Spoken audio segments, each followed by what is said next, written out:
Good morning, good afternoon, and good evening, and thanks for stopping by. Our dedicated team will guide you through with the latest updates and theories at Starbase, Texas.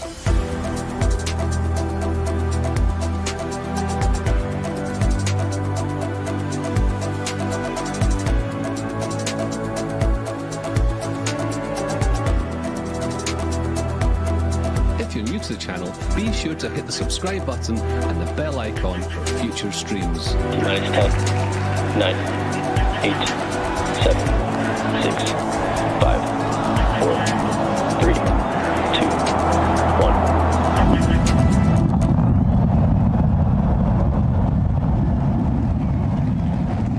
We have liftoff.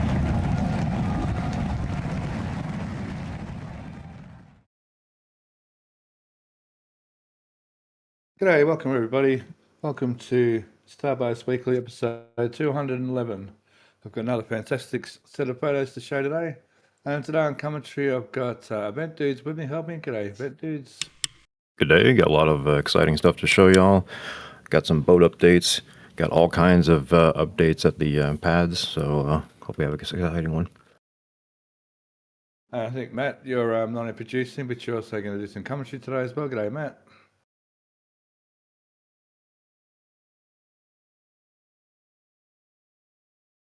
Back in the big country of America. And Jake might drop in, not sure yet. On questions and donations, we've got our very own Indnstar. G'day, Indy. Hello, and glad Matt's speaking English and not Japanese. Exactly. He doesn't do too bad on his Japanese. Okay, Nami? let's start over at Massey's. Okay, there we go. Massey's, nice zoomed out photos this week as well. Okay, let's go over to the flame trench end of the pad to start with.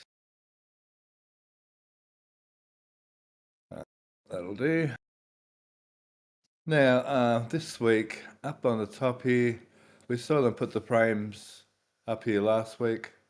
This week we can see here they've added the actual vertical actuator and a little cage to house it. So very similar to what they pulled out, which we think were used on Ship 39, the top ones. All the valve assembly for the ram is here, and the supply pipes for the hydraulics. So perhaps I don't know. There must be some reason maybe they got those were the prototypes that were on there before, and now they've iterated them like they do, and they've got a new system now. Now down the bottom they also had the same type of ram set up for the aft flaps down here, but this week they've removed this side one, so it looks like the bottom, the aft flap actuators are being updated as well. So you can see over here all the hydraulics and everything still sitting down here for them. So I expect whatever they did on the first time around didn't work so good, so they're making something better. Yeah, it's interesting on this particular test article, which has now become basically a permanent gantry. They keep reconfiguring it to just new tests that they were wanting to do. So I'm kind of curious if we see in the future something for maybe HLS or something to that effect that's also going to go on here. Since this seems to be the jack of all trade, put whatever you got on here, and then we're going to test it as the vertical integrational testing assembly, or whatever we want to call this. But it's like you're talking about, it's interesting they keep removing and adding and then upgrading, if you will, whatever this test rig needs to be.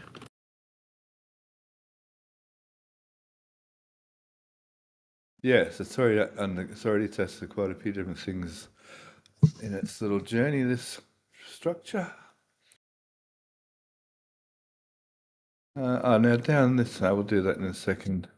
Down further on, we'll go around the back now. There's some good photos here around the back with continuing the water mains. Is it this photo? Yeah, this photo is a good one. So they put the drainage in all the way over to here. I imagine this is the last actual water drain. And then they're also putting in a water main. So we can see, as expected, they've cut a trench across here to bring the water mains in. So this is the water upload point here currently. So my guess is I'll either tap into the pump, or they don't need to pump and I'll just tap straight into the line to fill up the water deluge tanks.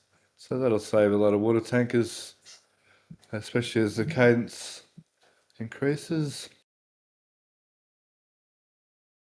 And it also heads over to a hydrant here. So there's a hydrant they can plug a fighting engine into, fire truck. I was trying to think of that word that started with F. It's in CK, fire truck. And the blue pipe's coming over here as well for this is another water upload point for the fire rack system. So they'll be bringing water into that as well. Yeah, this was interesting. So this was months back. We saw them at the very top of the site. They put in the pipe. Obviously, we saw it during the road when they were bringing down the pipe, and they put a hydrant at the top of the pipe, or at the top of the site. And yeah, it's that little black object right there. And they ran it, or at least we thought they ran it all the way back there. And then all of a sudden, was it a week or two ago, they started digging this new trench out for both the water to go out into the Oxbow, and then also to have new water pipes that run around. So that was interesting. And they also have some holes. I don't know if you wanted to do that since we're on the water. Yeah. So we have some holes in the concrete, both on the side here and also up above next to the water tank. So obviously wanting to run more water to more facilities here. Yeah, hopefully when they finish this, they'll finally concrete in this track along the side of this billabong. Yeah, so we saw this last week, but didn't. We saw this after the shows last week, or I think you might have even found them event dudes last week. I spotted them. I don't remember who else, but yeah. And a good segue to this grid fin testing frame has now made its way here to Massey's. So, and particularly in this area, now in this area, they've been doing a lot of the hydraulic testing. So I imagine there's a hydraulic power unit in here somewhere, and it's probably even somewhat calibrated, the actual unit with extra sensors on it. But you can see they've got the rams in here with their load cells. So they'll put the test article in through here, and it'll bolt onto here like it does a normal booster. And this one, so the test article 18.1, I think it is, tested the actual socket for the mounting of the grid pins, where this test frame, it's actually going to test the actuator, the bearings, and how the actual grid pin itself reacts with its mounting hardware. Now we saw the article that was a half grid fin. I didn't get the clarification. Did we think that was going to be the full test article that they're going to put in that, or do we think it's going to be an actual full grid fin? It's this thing. I'll bring up last week's just quickly because it shows it well last week. Hang on. And it's also interesting that they put it over there. That's what you're talking about. They're testing and calibrating all the hydraulics. So it kind of makes sense. You're just going to go ahead and calibrate the machine, put it next to the calibration units over there, so like you're talking about. The other interesting thing is that rig had been around. We've been watching that rig for months in Sanchez. They finally decided to bring that out, and we called that, I don't know how long ago we called that. There's supposed to be a grid fin tester, and it's just sitting around forever. But glad to see it's over here now. Yeah, and this is the actual the what do we want to call it, the simulator. So it's got the grid fin, the chassis for the grid fin motor, and the actual motor inside. So the chassis, can we see it over here again? Hang on. The chassis is actually mounted solid, and then inside that chassis, the mechanism to actually turn the grid fin is mounted actually. So there's a solid chassis that actually bolts to the booster, and then within that solid chassis, there's the grid fin actual actuator electric motor, and probably a gearbox of some description, probably planetary this time, and then the grid pin out here, which is exactly what we're seeing here. We're seeing the actual chassis of the grid pin actuator, and then inside the actual actuator itself, and then the grid pin. So the grid pin here has extra mounting points here for the hydraulic actuators, so this has to be very different.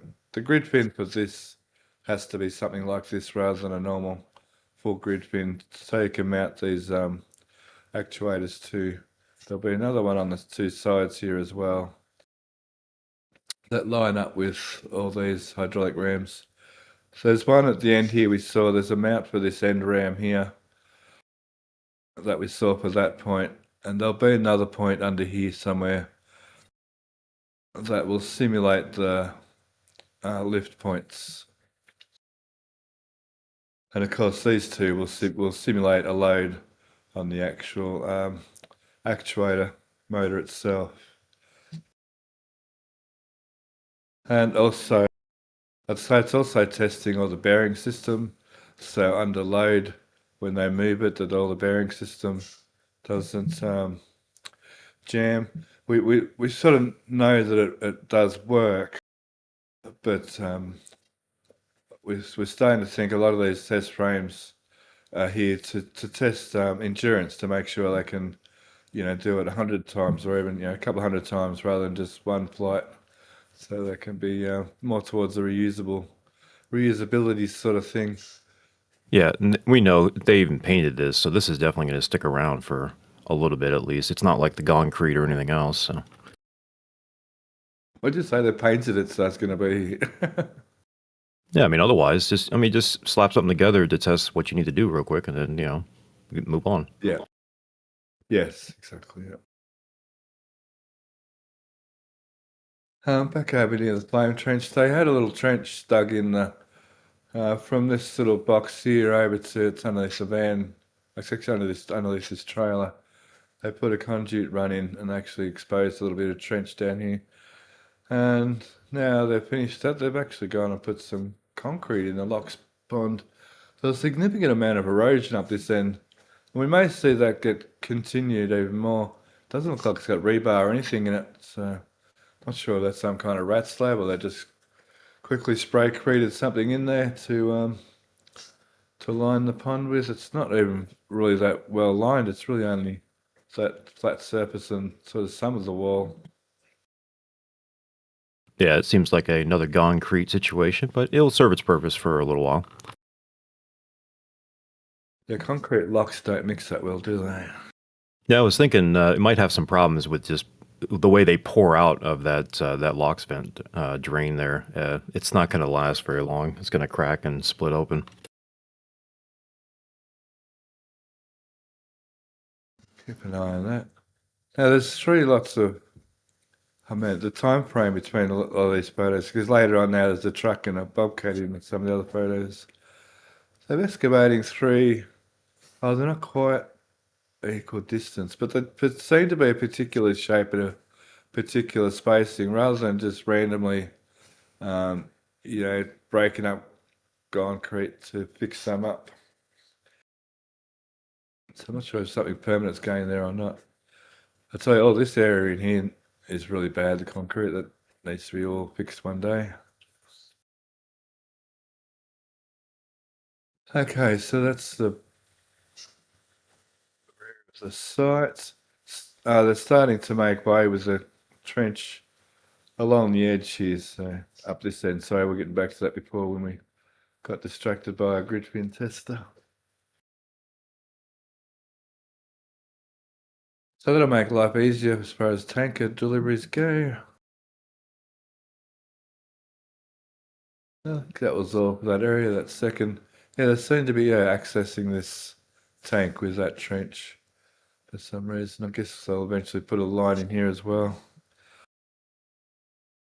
Now on to the ship cryo stand. They had already finished last week removing all the braces here. There is some new plate steel here, I guess, to be welded on top to create that now standardized interface.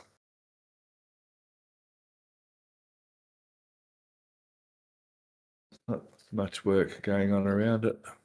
Yeah, and this is interesting as well because they've been using just the static fire stand, if you will, for all of their cryo and structural. So at some point they're going to have to get back to the normalized cryos. So it's interesting that they don't seem to be in a rush with it. So Yeah, I'm not sure because they did prove that they can, like they turn, 4 ships over in like 72 hours there with 40 and 41.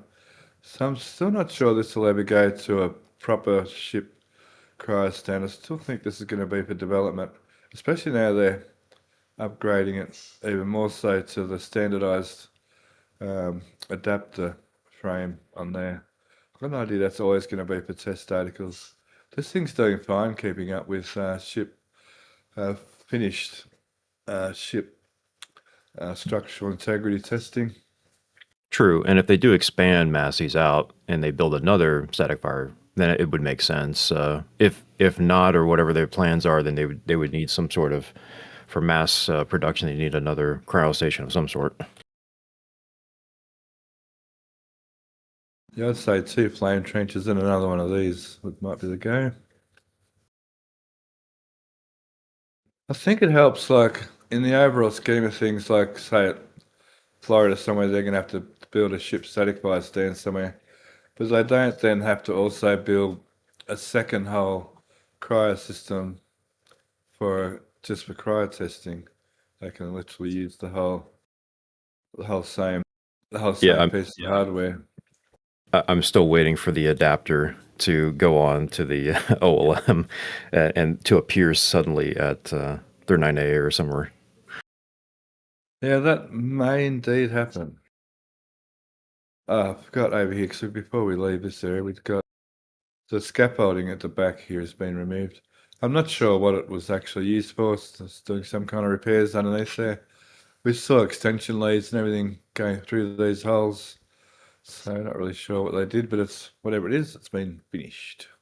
Well, if the other walls that we did see was any indicator of the spalling or anything that's going on with that flame trench wall, I'm sure they were doing similar underneath there. Yes. And the center of the site here, they're working on the LOX pumps.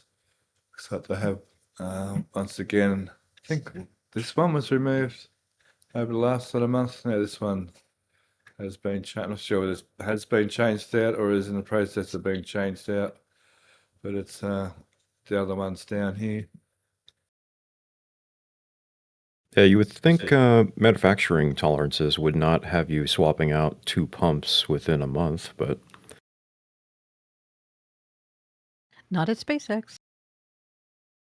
they did mess around at the launch site as well with like 1 or 2 pumps here and there as well. So it's interesting. I don't know if they're dialing them in or they just break them that fast.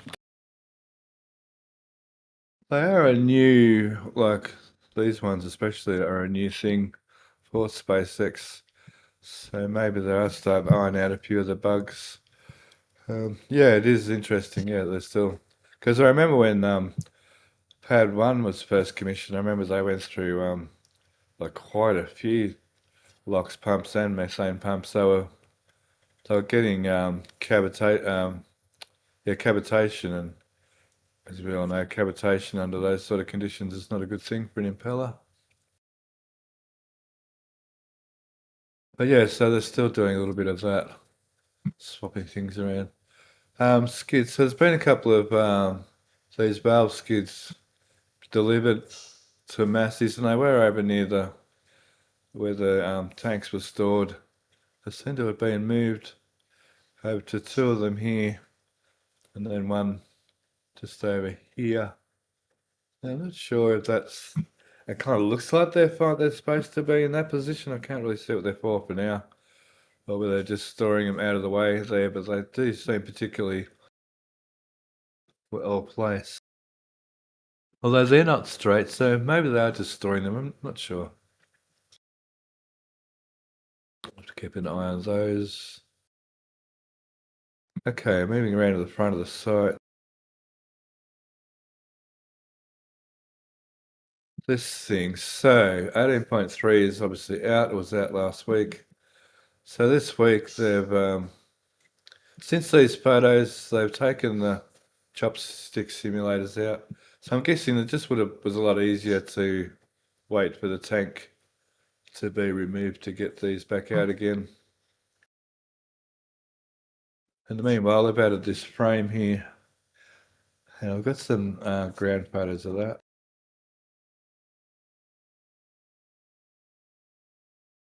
Where are we? Here we go.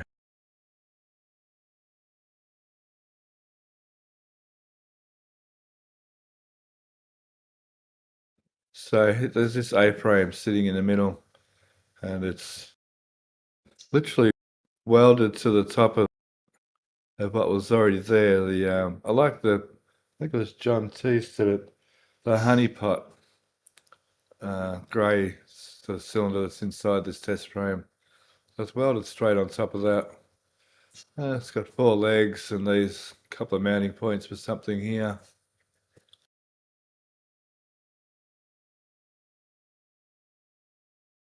Which I don't know, there's these frames here have arrived, which are very peculiar looking in shape.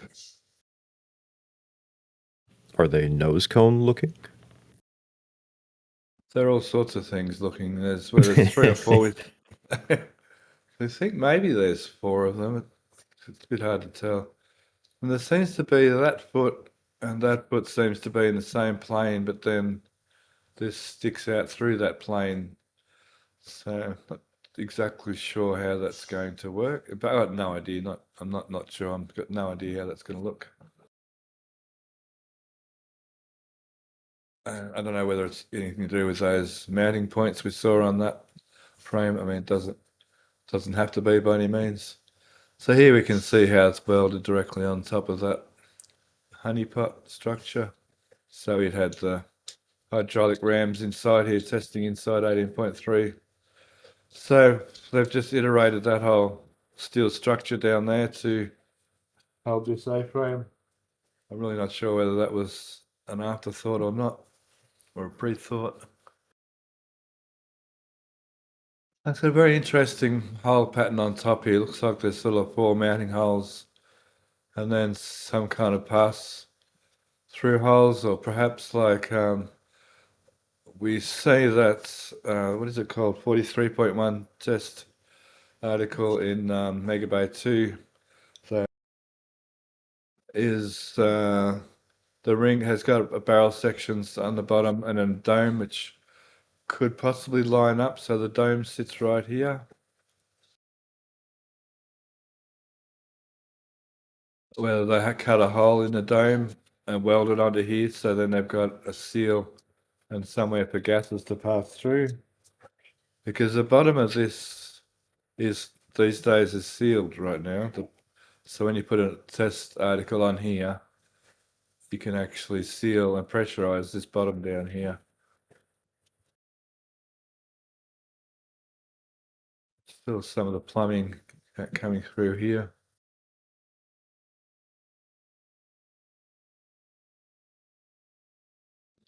Poor dog's wandering around like a lost soul. Okay. They're removing some of the rams from in here. So they're going to remove them all, I guess. So it's a nose cone that's going to be put on here, that 43.1. I guess there's no need for these pull down rams. So they'll probably all come out.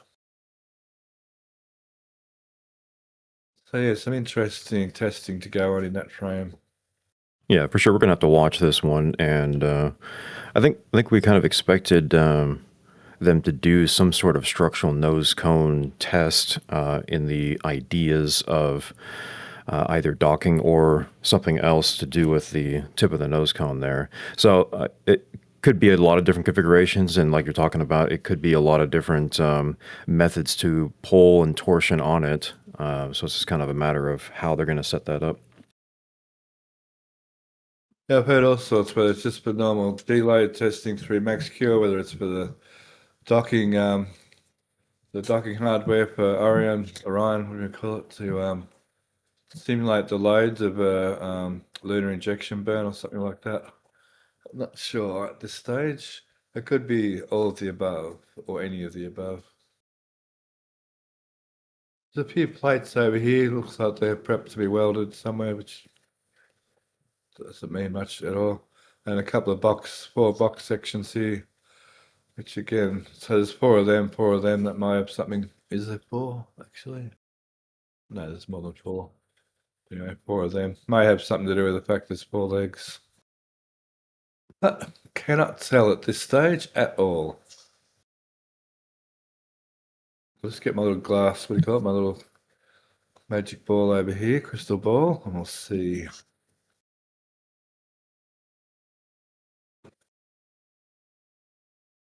Okay, on to what else can we look around here at? Well, I'll go over here first. We'll go and look at this LOX header tank. Where are you? Where are you? Where are you? We're blessed with so many photos, it's hard to find the right one. Okay, this will do for the start, so I'll find a better one. This week, notably, they've added rams.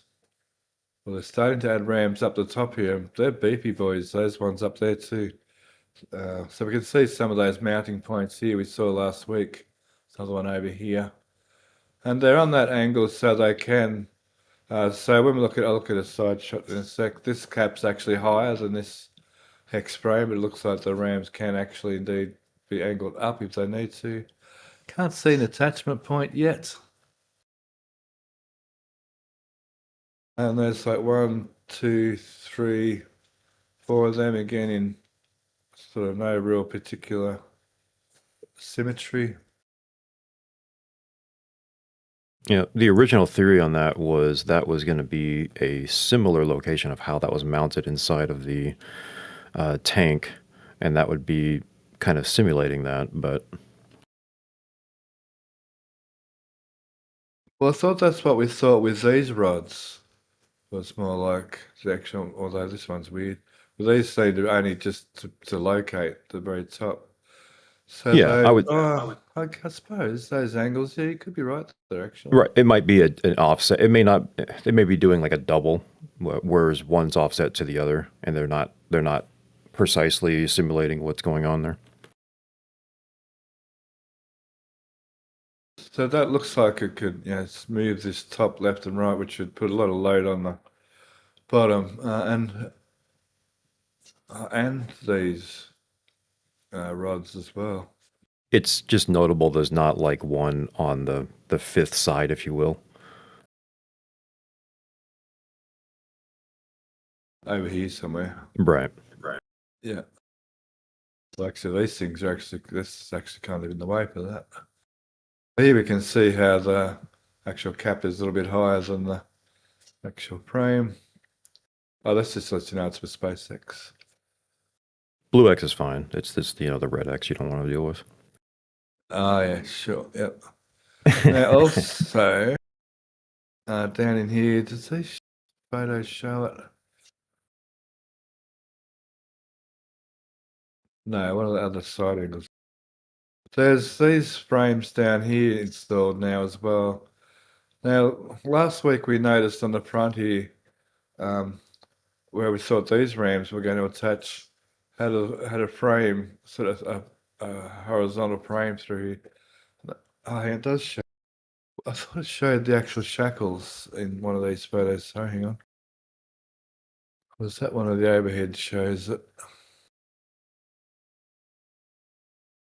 No, it's one of the overhead shows it. Hang on. It's got shackles like they did the squeeze testing with. Yeah, it's all hidden in behind that. Let's find there's a more angled shot. So across the front here, there's like shackles, same over there, mounted to those points, which I just mentioned a second ago. So there's probably another whole set of them on the other side as well. And it looks like here there's an actuator already mounted on this part of the frame, and another one to be mounted there. So we thought, I thought these rams were going to attach straight to the tank. That's what it looked like from last week's shots, but now it looks like they're using this whole system instead. Let me find that side shot. This one might show it.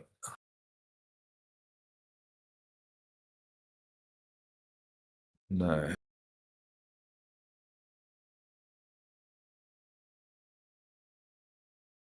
Oh, here we go, in here. So the shackle system in here. And there's two of them too. Hang on, where's the other? There's two of them on each. Here we can see some of it as well, the cable system. So there's two on each side as well. Here we can see a ram hooked to that one. So the other one must be a little bit further over. We can't quite see him behind there somewhere. And they hook up to those white beams right there? The shackles? Yeah, these two, yeah. Yeah, that's what's on each end of those beams. Yeah, it reminds me of the original squeeze test, if you will, that they kind of just rigged up with the chopstick simulators. Yeah, the only difference is instead of having the actuator in the middle pulling them towards the tank, they've got the actuators on the outside here pulling these away from the tank. And they can, I guess, simulate a little bit of twisting force in here, or they can like pull from all this, they can literally try to bend the whole tank in the middle backwards and forwards. Actually, literally try and bend the tank, which again could be simulating, to simulate vibration, especially like the backburn, when the liquid oxygen tank is empty, the outside liquid, the main liquid oxygen tank is empty. So while the main LOX tank's full, it's somewhat suppressed from the acoustic energy and from G-loading because of the liquid around it. But once it's at its backflip and the backburn, this tank is now not submerged in liquid oxygen anymore because the main tank will be empty fairly well empty anyway. In which case, the actual flip, the G-forces with this tank full of locks itself, I would imagine the forces are fairly high. It may even be a reason why the landing burns didn't work, because the landing tank, might have broken a manifold or two while it was in that flip maneuver. Well, once again, they're testing for durability by just continually, like you see, remember in the old days, you'd see video footage of them testing aircraft wings where they had those big jigs set up and they would just bend them, 150,000 times to see how long it took to break something. So maybe they're doing that as well. Yeah, and considering the amount of effort that they have re-rigged the nose cone jail with and all of the reaction frames, this almost seems like they're going to do a full flight test on all of the potential forces that would be going both on ascent and descent there. And it just seems like they have attachment points to this tank and to measure just about every force that could possibly be applied to it. And like you're talking about, this very well could have been a factor or one of the factors they're concerned about the landing burn, since it seems to be still an issue, albeit maybe it's nothing burger, and we're just talking about some software or other issues that are happening.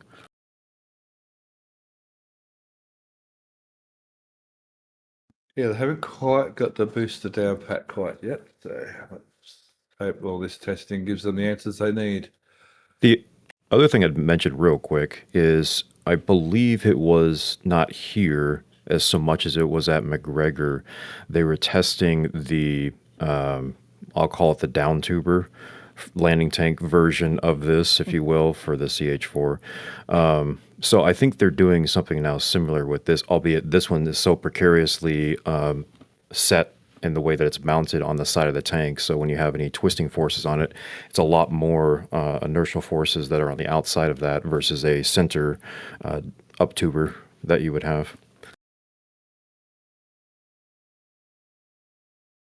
Yep. Yippers, more yippers. Okay, now. So let's go to nitrogen tank farm. So they've removed this pipe along here, which supplied liquid nitrogen, I think, and some gaseous commodities to this supercrusher. So right now there's no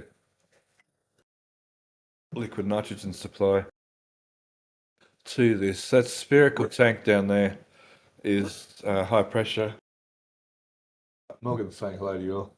Is high pressure nitrogen tanks. So at the least they've got here still some high pressure nitrogen stuff. I think we can see over here. Oh, this is the photo I'm actually looking for. So we can see for now, finally now, oh, just back here. So there's still some lines. Oh no, they're not hooked up at all either. Okay, those lines are still getting removed. I thought maybe there might be some high pressure lines still there. So until further notice, that supercrusher has no liquid nitrogen in it. Now this whole area, they've this is the best photo as far as I'm concerned this week, in my opinion, this photo. So obviously they've disconnected all these tanks completely. Got an SPMT sitting under that one, so it's on its way to the port storage lot. I guess that's pretty full over there, isn't it? It is full. Maybe, they're going to have to borrow some extra land, or maybe just direct ship it to wherever it's going to go, McGregor or something.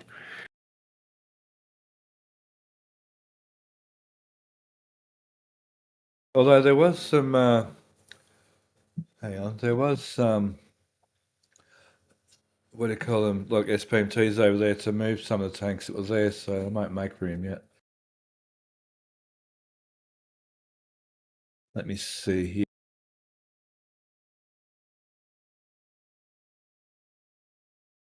That's not the photo. It's a storage lot, but not the storage lot. There you go. Yeah. So there are these trailers here ready to perhaps remove some of these tanks to make some room, but yeah. I'm surprised those old water tanks still there. I know, right? Oh, just while we're here, so just doing little segues here, it's breaking off here. We see these frames being built here on this lot. They're pretty massive.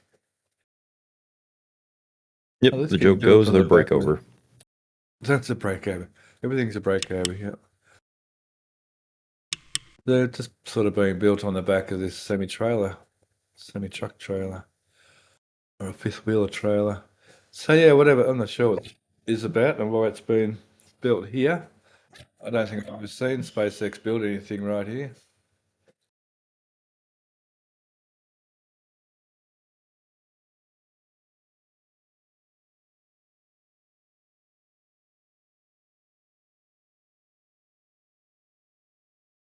So yeah, all this the pipe in between used to jump onto over here. Some of the connection that used to yeah, onto this. So there's a manifold down underneath there that used to hook onto that.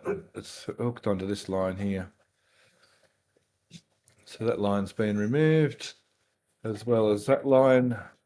So those tanks are getting removed. Haven't seen any sign of these tanks being removed as of yet, but it wouldn't surprise me if they do get removed very soon. They may still need the capacity of these yet. A couple things. Yeah, we're gonna eventually move over to hopefully to better, newer tanks for the LN2. They're gonna need that. The other thing is that's a kind of interesting old way how they built all of their systems. Where now they just do it on the skids, so they just kind of what looks like to be on the ground there with all their gaseous building systems. Right here. No, on the right hand side. Because nowadays they'll put all those on skids next to the tanks there with all of the yeah. The pumps, yeah. Yeah, they just kind of threw it on what, well, I guess it's slightly off the ground, but now we have full up skids that would replace all of these kind of things. Yeah. So right now though, they're using these old LOX tanks for now for the nitrogen, but yeah, I know what you mean. Yeah. Another Which we point may be that, seeing some more skids in here yet for the higher pressure pumps. yeah, another point I'd make real quick is that when we're looking at Massey's testings from the normal cams, they're going to be switching over to the box fan for just about a lot of these things. We're not going to have, in the future, we may not have any box fans that are next to the LN2 like we have right now.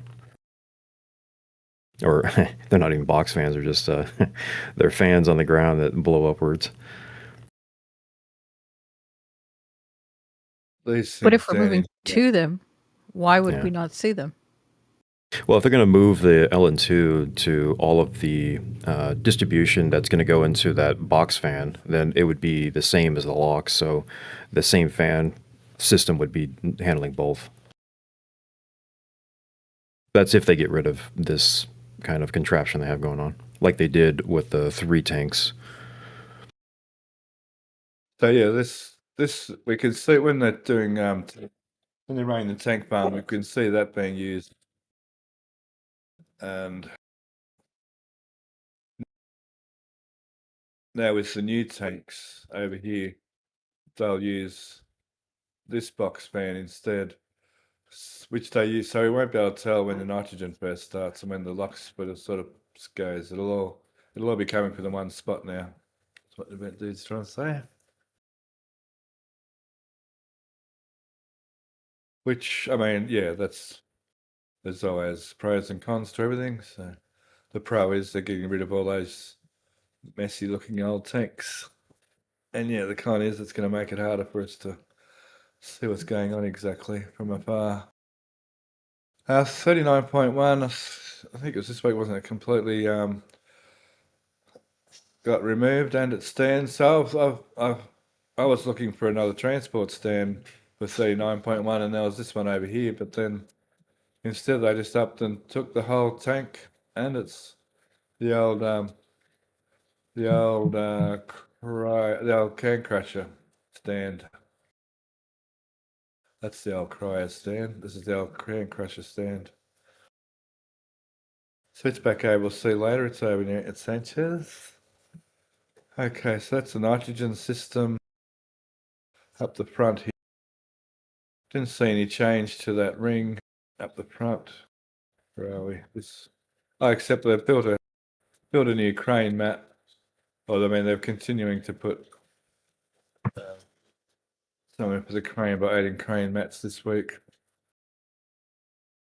I haven't added any more of these. I speculated last week that I might fill in all these. Stop it. Oops, sorry. Didn't mean to. You weren't supposed to hear me growl at me, dog.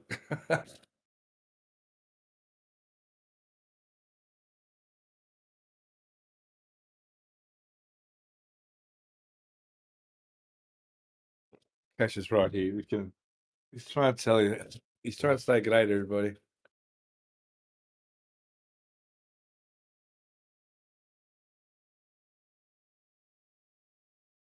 Yeah, this what I'm calling the microbrewery or the macrobrewery. It's obviously a little bit more permanent, but they needed to kind of get it up fast, so they just put it in concrete, like they've done in the previous that we've seen for water tanks or the massive vertical tanks. Okay, settle down now. Cool. Yeah. Yep. So guesses. I know there's one or two guesses that it might be that 18.1 tank going there. I don't know whether the 18.1 tank over there. I'm not sure. Let's go over to questions and donations, Indy, while we think about what we've forgotten at Massey's.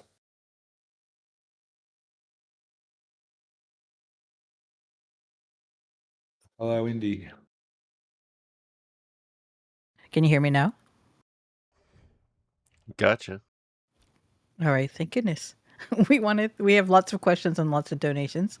We'll start off with Martin. Thank him for his £2 donation. He says for a coffee. Thank you so much, Martin. We have a donation of $10 from me. And I said, let's get the goal going. Let's get that goal. Then Des donated 20 Australian dollars and says Starboat 40, bobbing in the ocean. Everybody's excited to see your videos too, event dudes. $10 donation from 676767. Then we have some PayPal donations. We have a $10 donation from T. Evans NC. He says, for the cause. Thank you, Thomas. We have, just a reminder, we had a $100 donation from Michael S. on Thursday. And he says, thank you. And then we have a $12 donation from Todd and Cabo. And he says, here's a little dough from Todd and Cabo. Fly high, Freebird. Thank you all so much for your generosity. And then Martin also donated 5 gifted memberships. Thank you so much, Martin, for all of your generosity in every stream. We really appreciate it. We want to welcome Troy Bates to the team. He just became a member. And then we have some questions for you guys. The first one is from Ari. He's wondering, what's the point of doing grid fin testing at Massey's after 2 flights of V3 showing the fins can survive descent?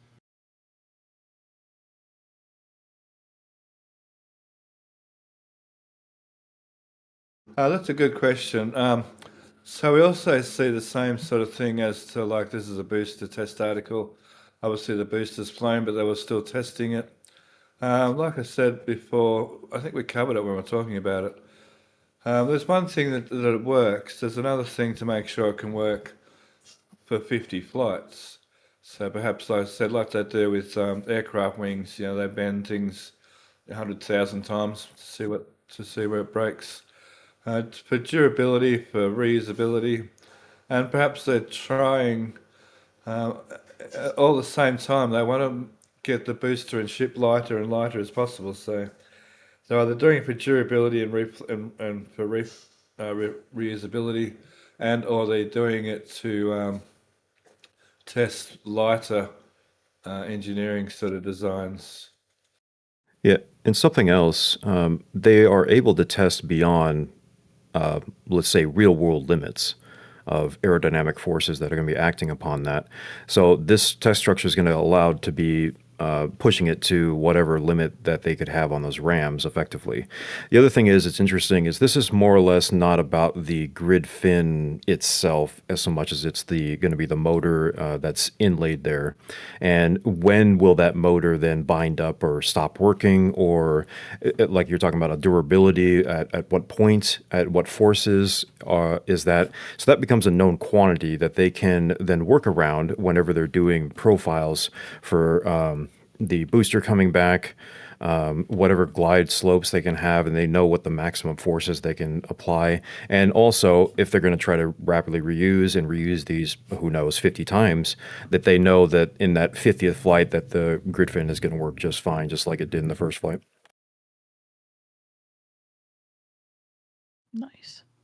We also got a $5 donation from Yazada. Thank you so much. Yazada is a serial chatter and a very generous fellow who always donates in every stream. So thank you, Yazada.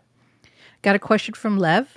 He wants to know when can we expect this test to stop and start for V4 hardware?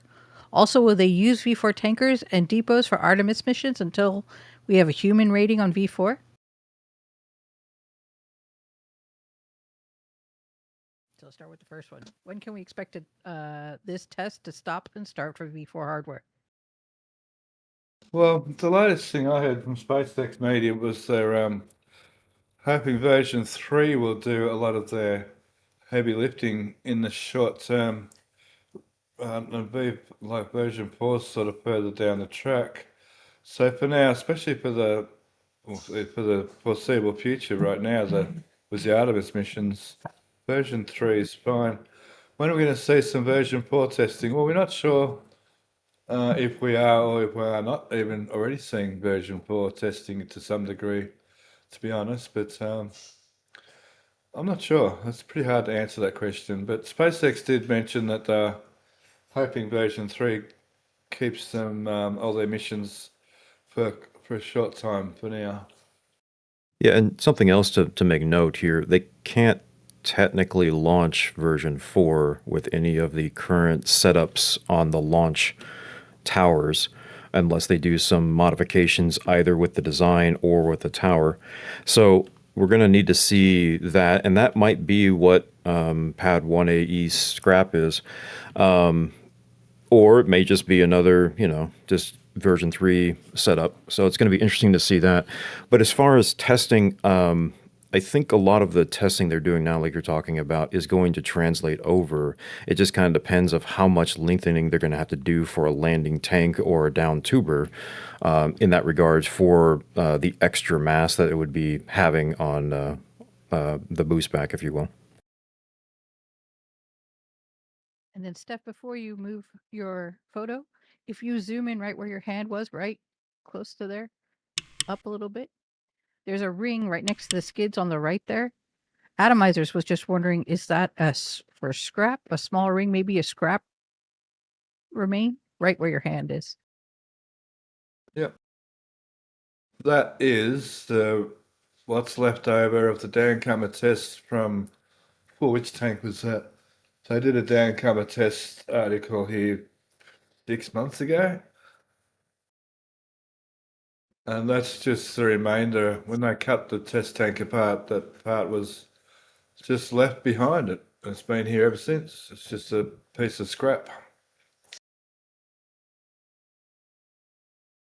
Thank you. That's all the questions for now. I got 2 more from Nate the Great, but they're more about ship 40 and things like that. So we'll ask those a little bit later on. And real quick stuff, we could point out that they have moved over the legs, but obviously nothing doing there, but there are the 4 legs, the refrigerator boxes, we were calling them. And the 5th one is back at Sanja, so we can talk about that as well. But it's interesting of what they were going to be building with that. That looks very similar to the original Crusher. So it obviously staging it for something, but they're the white boxes in the center of the frame. Yep. Okay, so There's also these sections here. Yeah, that's the thought. There's also like a can opener looking thing next to it, like a lever, which I was making a joke about. Yeah, that's what they use to test on 39.1. That's what they use to test the flap actuator. That's a simulator. It simulates an actual aft flap. So it's got the it's got the hinge point, the actuator mounting point, and then out the back here it's got a mounting point for a test actuator. Where's the down shot? Here. We saw that in action on 30. We saw that just recently. So it has the hinge point for the flap, and then it has the attachment point for the actuator, and then this simulates the length of the outer flap, and this simulates the load on the outer flaps with that. And then they can also do the hinge point angle testing to push and pull the hinge point left and right. But we've seen that used a couple of times now. Okay, Sanchez.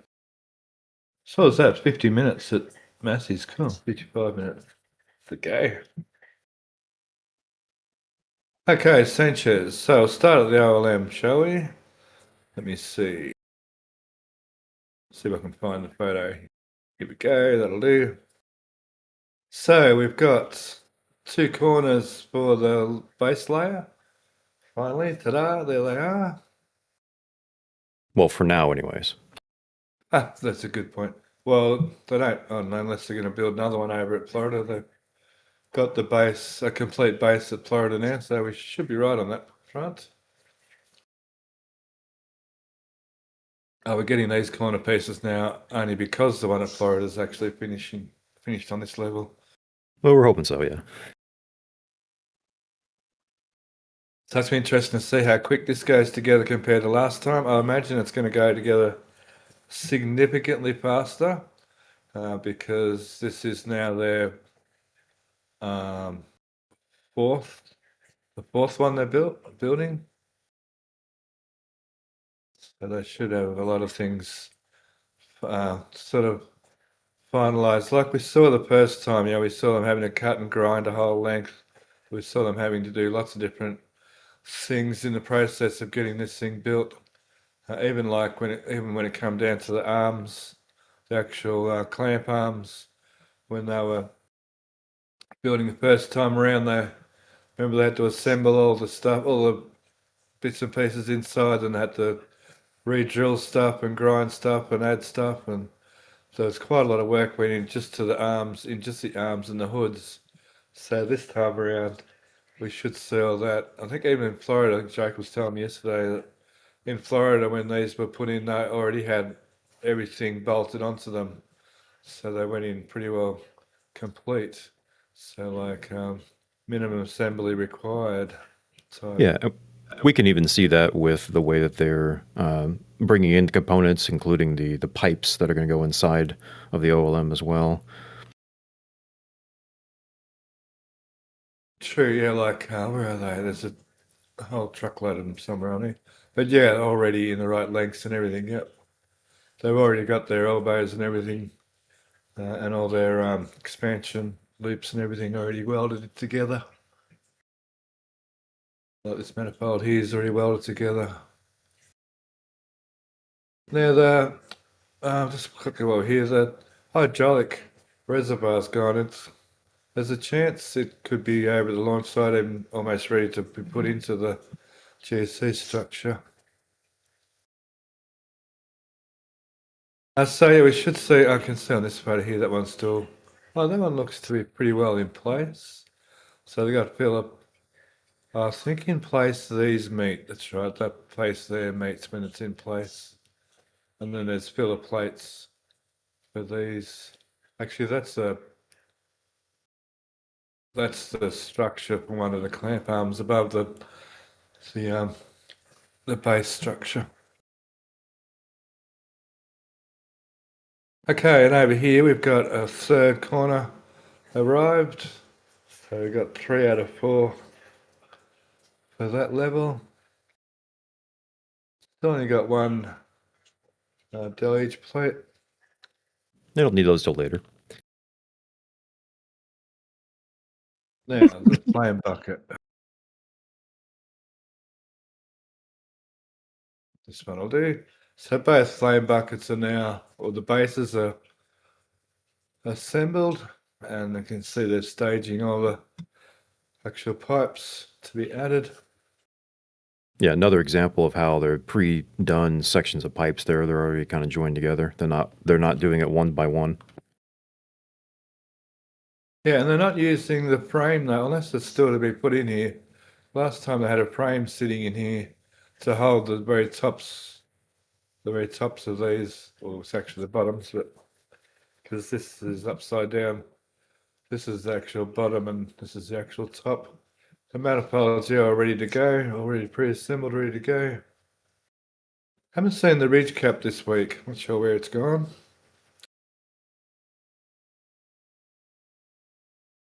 More SQD arm parts have arrived. So there's the hinge end, and that's the very end just before the extension. Just sort of that's literally one end, and that's the other end of the main frame part of the SQD arm. So it looks like they appear to have decided that building a new one from scratch was better than revamping the old one. Yeah, a known quantity is usually better. Plus it's then should be the same with the other ones they already have. So Yeah, the other one may be affected by corrosion or twisting or all sorts of things over the years. It's been sort of added onto, welded and grinded in so many yeah, different ways over the past years. way back it had a claw attachment on the back end. We do love the claw.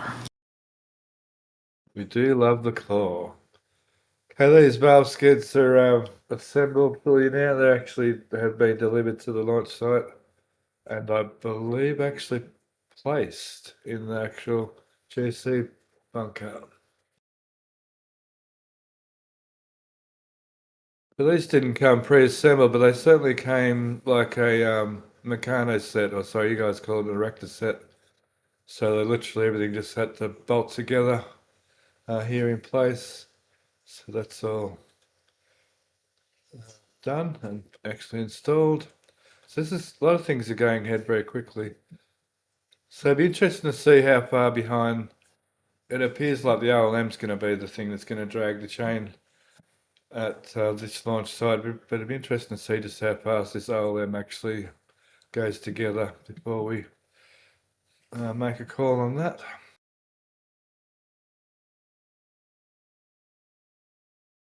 Okay. What else over this side?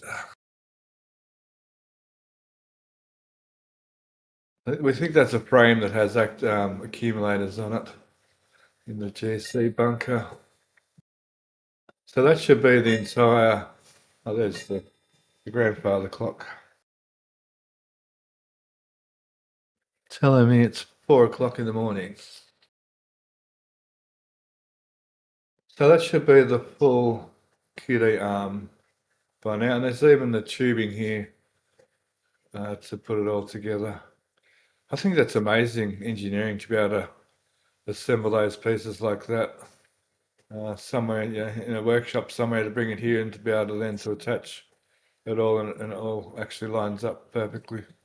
It's pretty good, I reckon. You definitely want to measure more than about 2-3 times to make sure you got all that right on the original, and then measure again 3-4 times before you ship it out to the customer.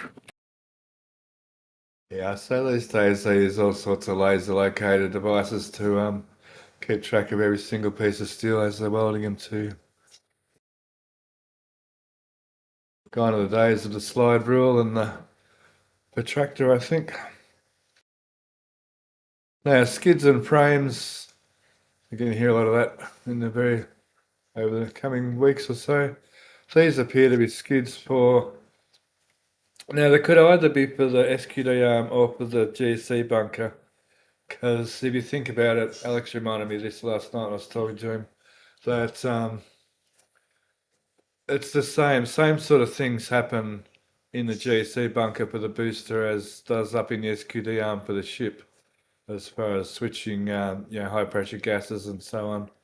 So there's frames here as well. So given the fact that the SQD arm is sort of nowhere near assembled yet, or there's the extension, there's a fair chance these are going to the GC bunker at the launch site for the booster side. So she's all full systems ahead, full steam ahead there for launch pad 1. So we can always go back on photos The good thing about this time around, we have photos back in history to show similar stages of production from last time and how much different this time this one is, being their fourth table. It's hard to imagine in such a short amount of time they're up to their fourth launch table, which is like insane. Well, and again, Basically. if they're going to try to make, 10, 20 launch sites, they're going to have everything kind of marked out, and they're going to have assembly line like they're basically doing here. Yeah, very much minimum assembly required. Yep. I like to call it an IKEA, like an IKEA system, but it's not. It's sort of even more than that. It's also that, like, it's also not just the parts as a kit, like the instruction set, like assembling these as the GSC bunker is about to be finished at the launch site. That's when you assemble these, because that's the next thing that needs to go in, sort of assembly. Yeah, sort of project management sort of stuff. Okay, along here, not much has changed along here. They've cleared a lot of room in here. I think we saw that last week anyway. They've moved the ship transport stand over to the rocket garden, and they brought these back again. These are to do with how they mount the new transport stands onto the SPMTs. So they're maybe they're maybe they changed their design again or something, which is quite possible. Or this is the second set of them. Seems to be a similar thing happening along this edge here on all of them. Seem to be getting something cut out and something added just to that edge. So more than likely an iteration, because these days, just to remind you all, the ship and boosters transport stands now are very standardized. So nowadays, the ship transport stand can be parked on a booster transport stand bay, because they have the same feet these days. Which means this stand, that stand could probably be used, but this, for instance, this stand here and this one under here are no longer compatible with the ship transport stands now. So they'll be getting ripped up one of these days soon, and these embeds placed. It looks like this stand's embeds are the same as the new one, perhaps. But anyhow, hopefully those two get moved soon over to the Star Park. Okay, I'll go back to the other side. Yeah, I've done that. Okay.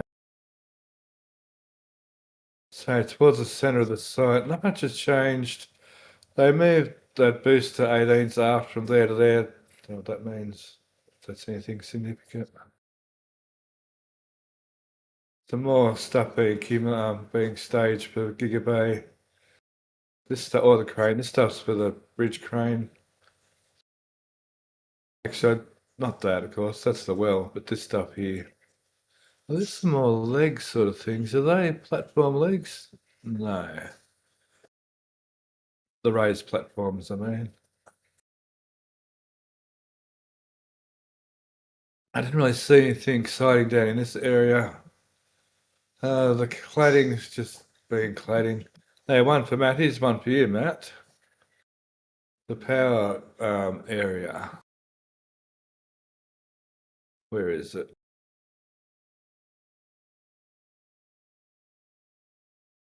One second. This one will do. Yeah, they're starting to get those old foundations taken out, and we should see new foundations going in pretty soon for more megapacks.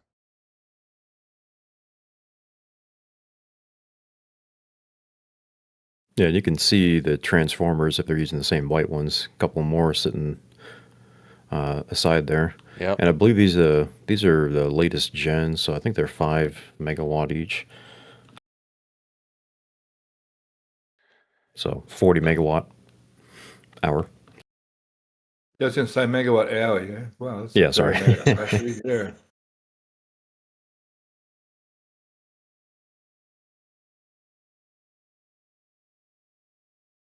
Oh, that's huge. All right.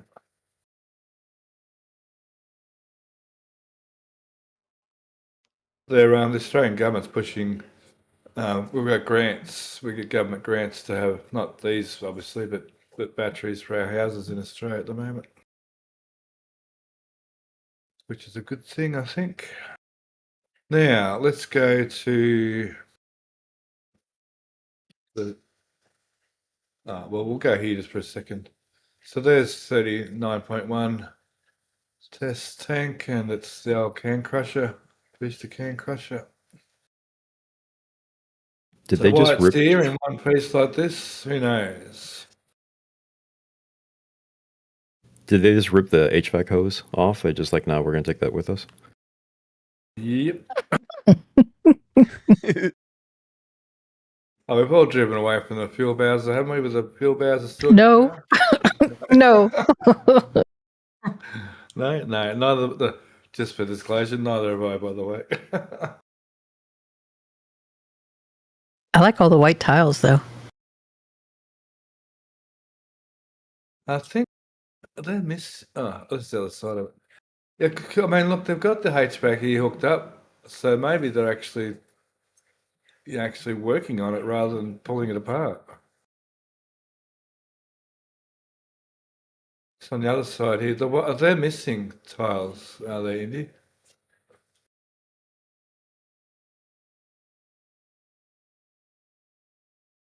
Yeah, you're right. Right. Sorry about that. My bad. No, you're right.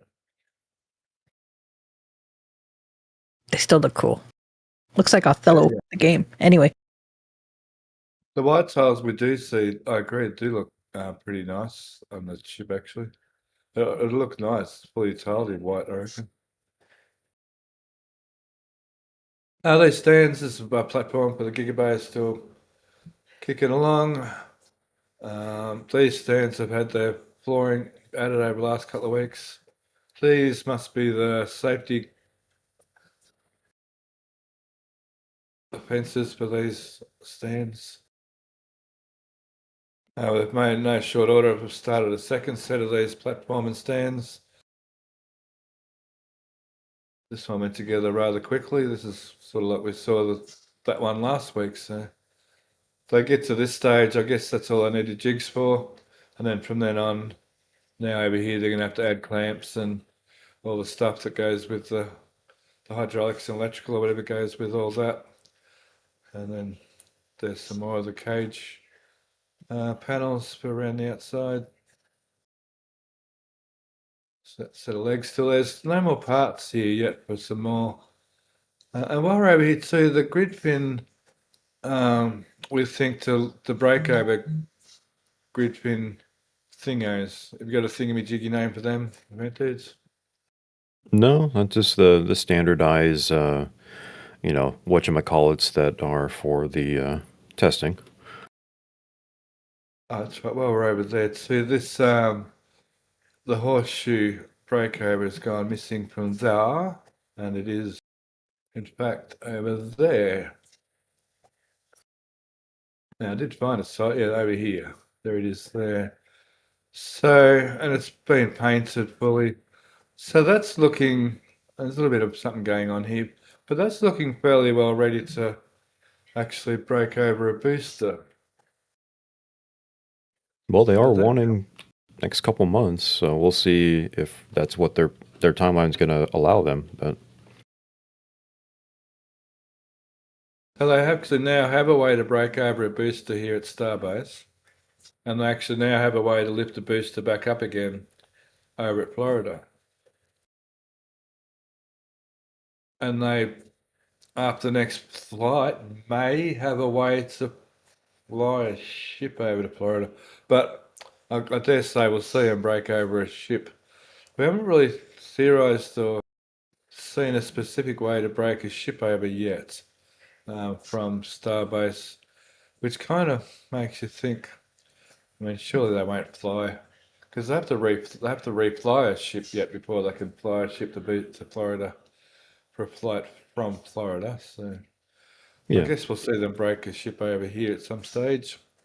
I can see in the future, obviously, they would want to have landing zones that are backups or anything else like that. But I think what we're talking about right now, they're just going to have the breakover similar to the booster. So we have noticed with the new layout, this photo I think shows that the layout of the clamps now on the ship now match spots on the booster transport stand as another part of their standardization. So which may, I've always said no, but may mean that this breakover thing could actually be used for a ship as well. By adjusting that clamp and perhaps adding something in here, bolting something on here. But not sure about that yet. That's still a wild guess. But yeah, you're right. The timeline on that's getting closer and closer as to when they want to do a flight from Florida. And yeah, looking at some of the latest imagery and that we get from Florida, like they're doing deluge tests and chopstick tests. It can't be that far off being ready for a launch, to be honest. Well, and this is the same thing that happens at Starbase. If you give them 2 months or 3 months or whatever timeline you give them, they will just on a whiteboard write all of the lists they're going to try to do in that time frame, and they're going to do it. So, when is it ready? Who knows? Whenever they run out of ideas on their whiteboard, maybe never. So. Yeah, finished is a funny word around Starbase. There's no such thing as finished, but ready for launch at least anyway. Okay, let's go through some questions and donations at Sanchez, please. Sure. We have a donation from Turtle Sanctuary who donated $21.41, and he says giggity. And then I have 3 questions, but again, they're more about ship and launching and stuff like that. Cool. Now, I think we covered everything here. Over here, there's one of those boxes left for the legs for Massey's. Yeah, they can only take 4 apparently. The 5th one had to leave behind. Oh, poor thing. And I guess in this area we're going to start to see a lot of skid assembly and pipe assembly shortly. I think we covered everything, yeah. Well, they're still doing something up in here with, I don't know what they're doing up in here. They've had these pumps set up on this tank, and there's a little tank, there's a tank on the ground there. Oh, they've filled it in concrete this week. Okay, cool. Did not notice that. Okay, so they nearly finished with that area. Okay, build site.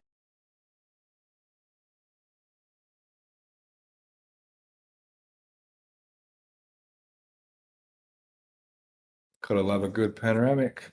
So somewhere through here, we're going to see that pipeline eventually. They keep saying that. Yeah, we'll have to wait. Out through there, yeah. Okay, talk about Giggity Bay.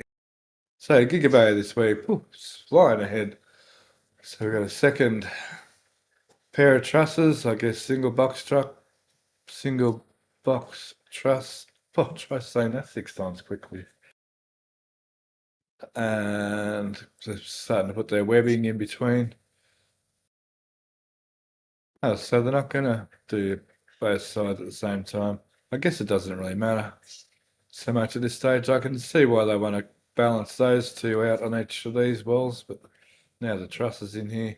I imagine soon they'll be able to get rid of those, where are we, those braces down underneath down there soon too. One's down in here. Yeah, I think they're still using those walkways, but yeah, absolutely. Oh, there they are, right down there.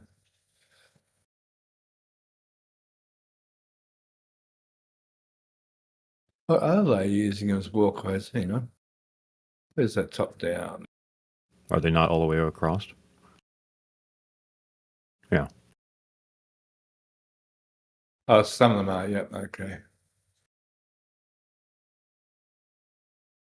We're starting to see some of the penthouse here as well. It's different. BJ's saying this one's different to the one at Florida. Maybe Yeah. more of it. I think Florida is more of a jungle house or like jungle gym style. Why do you say that? Well, it's got all the beams running through it. So if you imagine like an attic or with all the headers and the cross beams coming through that space. So these here, Indy, these beams here are actually in the penthouse level. The floor for the penthouse level comes out here somewhere. So these beams are actually exposed inside the actual area. Did I say dance floor? Anyway, penthouse I meant. I think you said penthouse. At least that's what I heard. Cool. Actual roofing going on. So little elevator stairwells will stick up, or a little above the stairwell, sorry, will stick up. So I'm not sure they're going to pour concrete on top of this, the insulation, or just insulation's going straight on top of this, but there's the ta-da, the finished height, the finished actual top of Gigabay, which is pretty exciting to see. It's kind of bittersweet though. Now we won't be able to see into the Gigabay, and also very soon we're not going to be able to see through there with the like Rover 1 camera, for instance. This side's been filled in with its lintel, right down its lintel, the top of the door. This thing's going ahead as expected. So did I get that right? Was that actual penthouse steel? Or is that actually roof steel? It might actually be roof steel. I pointed out before, actually, not penthouse steel. Yeah, it's roof steel. So not far to go. Cladding, I'm not sure they've done much cladding. Oh, they're around to this side. Where's the cladding crane?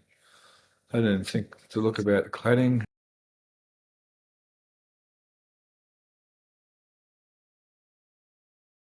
The cladding cranes around the back here. Doing one more level through here. I've got the front to continue with that. I guess it's only 2 this time. I see they've actually moved the netting. They've actually fully removed the netting this week from the side of the building.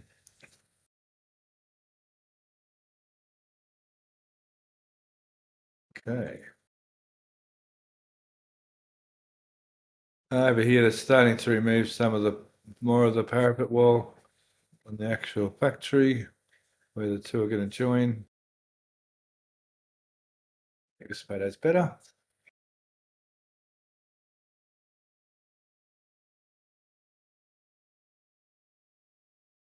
They're getting rid of all of that. And they've got scaffolding here built to get rid of that part of it. So I'm wondering, this roof, I guess, is going to be straight at that height. So I guess they're going to need to build up some kind of wall to meet that roof if it meets at that height through there. So they must be going to pull this parapet wall down, I guess, and put something more structural there, bring actual roof beams up through from the wall below to support the actual roof that goes across here. Because that parapet wall is probably not built to actually structurally support a roof.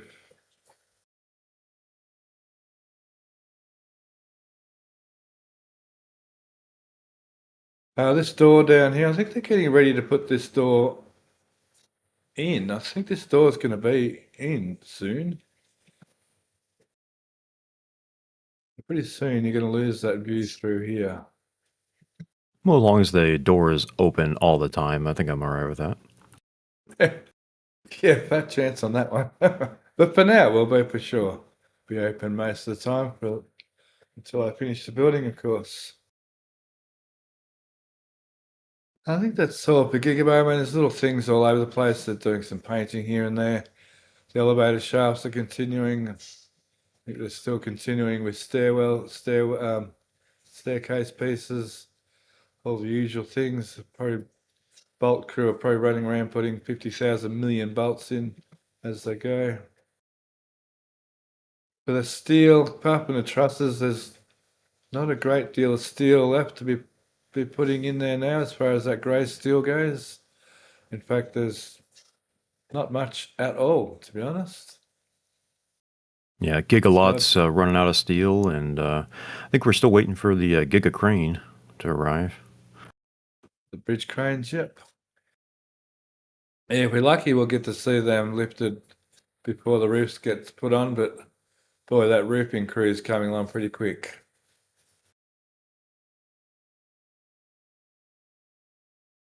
Guess, yeah, once they, I mean, we feel they can do a breakover using perhaps like Mega Bay 2, for instance, and bring the booster, lay the booster down here. But if Gigabay is ready before they need a booster breakover, I guess they'll use the Gigabay. Which, I mean, realistically, it's almost at a stage now it could actually support a bridge crane to do. It hasn't got its rails, it's still a bit to go, I suppose. Just have the rails on top of that beam for the actual bridge crane. Yeah, we might not see the bridge crane come in for some time yet still. Okay, I think that's enough for Gigabay. Now, Megabay 1, I believe the LOX tank now is fully stacked from aft section right through to common dome and sitting on the left. And that'd be booster 42, I guess. Probably not booster 42. 40.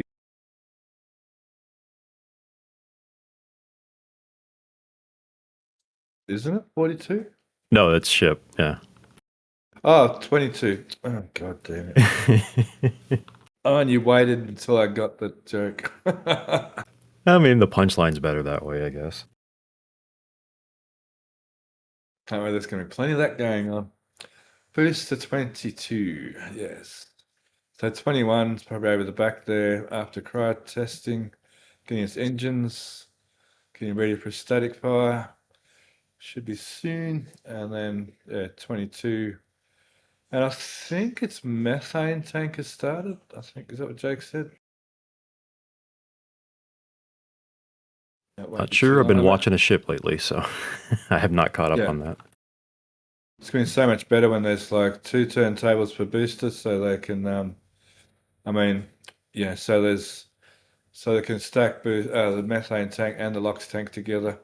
Although I did say after that too that the methane tank, there's not a great deal to the methane tank really. It's basically barrel sections and the forward dome, whereas the LOX tank's got the aft section. It's got the LOX landing tank. It's got the downcomer. It's got quite a lot more going on to construct a LOX tank. Okay, in the ship bay, Mega Bay 2, we've got, now I can say the 40s. 41 has engines. We saw some engines going to 41. 42 is fully stacked, sitting on the middle stand, getting its raceways and its aft flaps installed. And we've got that 43.1 tank in the way, so haven't got ship 43 yet.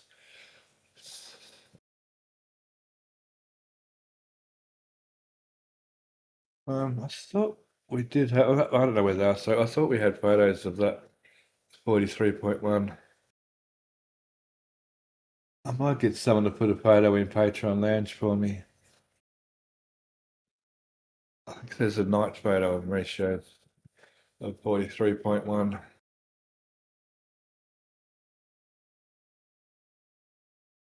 Someone can grab it. What else is happening in Mega Bay 2? Not much. So that's the Mega Bays. That's it, yeah, the day is coming fast when we can no longer follow the assembly of individual vehicles, that's for sure. So I hope they all come out with decals so we can see what numbers they are as they come out. That'd be kind of handy.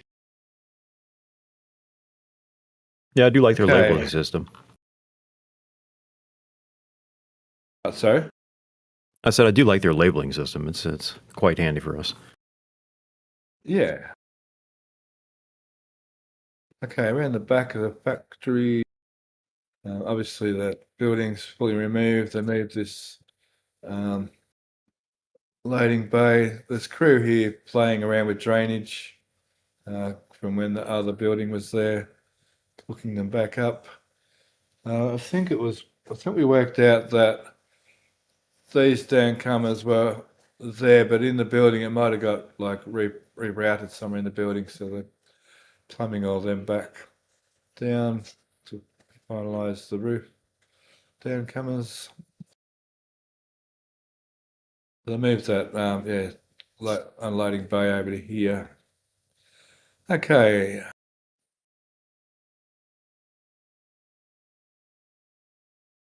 Going over to Star Park. All the steps are done. I think it happened last week. All the backs are lined, ready to fill with dirt or whatever's going in back there. A pretty form around the outside here to make it look like, I'm guessing, look like a payload bay door. Not sure what's going on with this wall, whether it's temporary wall or what. It's timber wall. But now, not sure if that's a temporary, just fill in for now or not, to be honest. Yeah, I'm hoping so, because everything else seems to be very 100-year, fireproof, and this is just kind of a framing you would see, in kind of any kind of residential kind of thing. So Yeah, it almost looks like old like decor, like 50s sort of style furniture. They used to do a lot of curved things like this back in those days. So Yeah, there's PK was saying that they don't generally use wood for commercial stuff either. yeah, because of the fire danger. Yeah. As they formed that seat. So did we ever see where those pew looking things went? They seem to have just disappeared. Oh, here they are down here. What they're about. Okay, over in the corner. So I have a picture of over in the corner. Yeah, only some.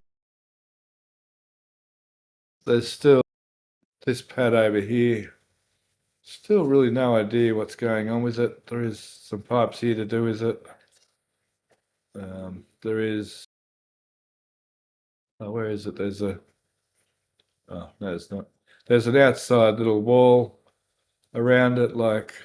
So someone's saying like a splash park for kids. Is that where they have little fountains where you can run around and get cool? Could be that. I don't know. There's some manifold in the center here. And more of the pipes around the edge of that. Something, that's for sure. yeah, and the idea is there's no standardized secondary pipe there for sewage or whatever else you'd be doing. So it seems like water coming up, but water then gets collected on the outside or some sort of drainage. So, like a turtle habitat potentially? That would be funny. Oh, yeah. So you mean event is maybe to fill it up with water to the top of those walls? No. I'm just like you're talking about a splash pad, something like that. I'm just pointing out that the like original thought of maybe bathroom, something like that. There's not a secondary pipe needed for either water or sewage, one of the two. It's just a for single sure, pipe. Yeah, that's right. It was for amenities. You would see the sewer pipes. Yeah. Yeah. So we're still holding out. Maybe if they start building a structure, which there's no embeds or anything else to build up, like a frame structure or something like that I'm seeing, anyways. They can always run just PEX or some sort of flexible line for water, but Have to keep an eye on that. Over here we got possibly some pickleball courts and a tennis court, possibly. The Americans do like your pickleball.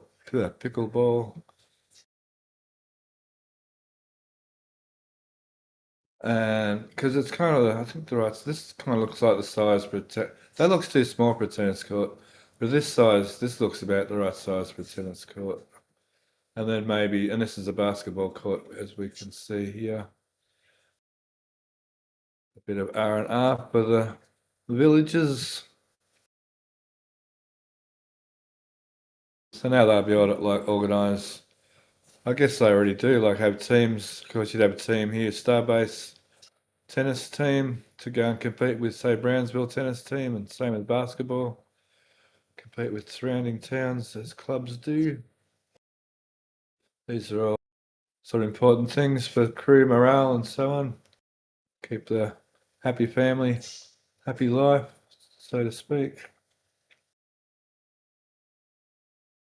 All right, so that'll be the build site. So, any questions there, Indy? Yep, couple of questions. Aurora is wondering, is the roof going to be concrete or sheet metal on Gigabay? Well, I don't know. I'm not decided. It could just be. It won't just be sheet metal. It's got to have. At the moment, I'm 99% sure the actual top of the building's flat, so it's going to need some fall. And we saw them do that with the office building. Remember, they had up in here. They had all the different slopes made of the actual insulation. The actual insulation created slopes to slope the water into these drains. So I'm imagining it's going to be finished with this sort of sloping insulation. Whether they put concrete or iron underneath it, I'm not sure.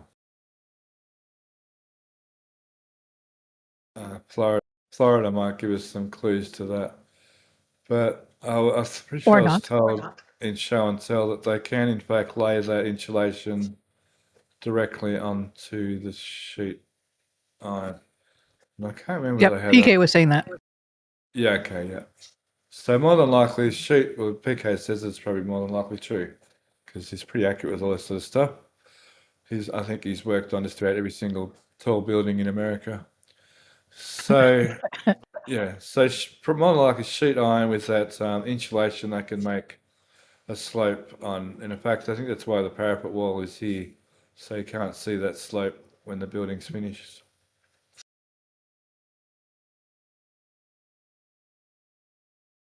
And then another question from Army of the Lords: where are they going to store all the ships if they get to 365? If they get to 365 in 1 year? Yes, rocket garden. Maybe some rocket garden here. I think there's talk of another rocket garden. There may be another rocket garden in here eventually. Of course, there's going to be reflight. A lot of the ships and boosters are going to be reflown, so there'll be a fleet.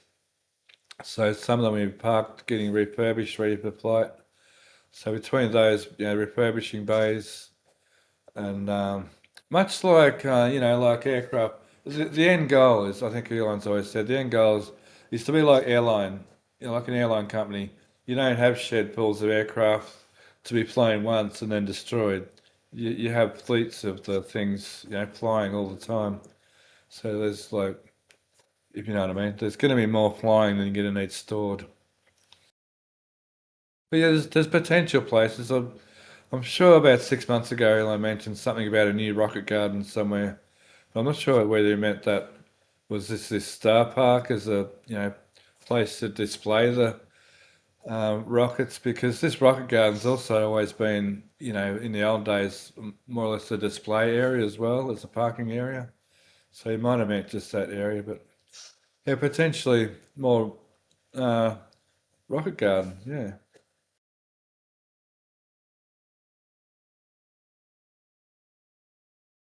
Oh, here's a picture of that 49.3 that we have. It's getting some, serious sort of loads put on it.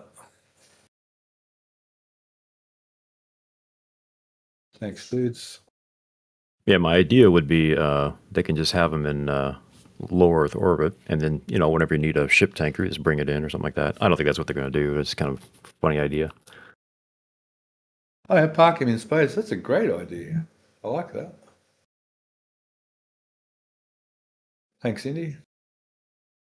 Mm-hmm. Oh, so that's all the questions? Mm-hmm.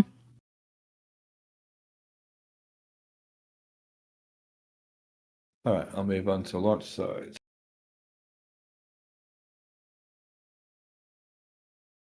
So, well, the question's been asked. So let me just go here. Hang on, Patreon layout. Where's your little video? Oh, that's right. The end of it. Yeah, it's just it'd probably be easier just to show that rather than trying to show a video. So allows you a lot more control. Yeah.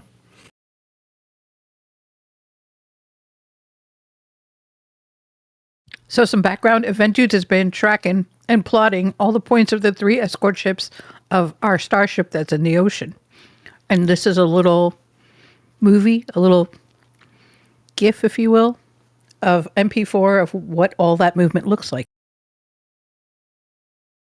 Oh, yes. This is actually specifically just the website that I used to make the MP4, but this allows a lot more control for the operator to kind of show. And something I'm going to point out right about here at the 638 mark in UTC, we have a known fact that the skimmer was towing S40. The skimmer is the one on the red there. It says skimmer. Skimmer ties the whole ship. The interesting part is if you move this along, Steph, the skimmer then decides to do a little dance, whatever, meets up with the Ghost Race and Normed. And it looks like they do a little dance, as I've been calling this. And it seems like they do a handoff. And it seems like Norman is now with S40. Can't verify that right now, but there is some markers that Norman is indicating that they are effectively, in nautical terms, towing, if you will. So they are now all headed towards Australia. Destination unknown. Exmouth would be the closest and fastest, but you're still talking at 5 knots. You're still talking 6-7 days of travel. If it's going to Dampier, then we're talking another day or so. If they're going to go all the way down to Perth or something to that effect, we're talking 10 days of travel. So we're going to be watching this for quite some time. Of where they're going to go and then what they're going to do, because a lot of different options. They can try to dry dock it, they can try to ramp it up, they can try to just crane it off. All of these different ports have different capabilities.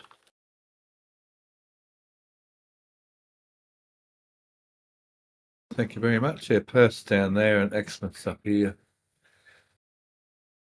Now for me, that's 50 hours of travelling to get to there for myself.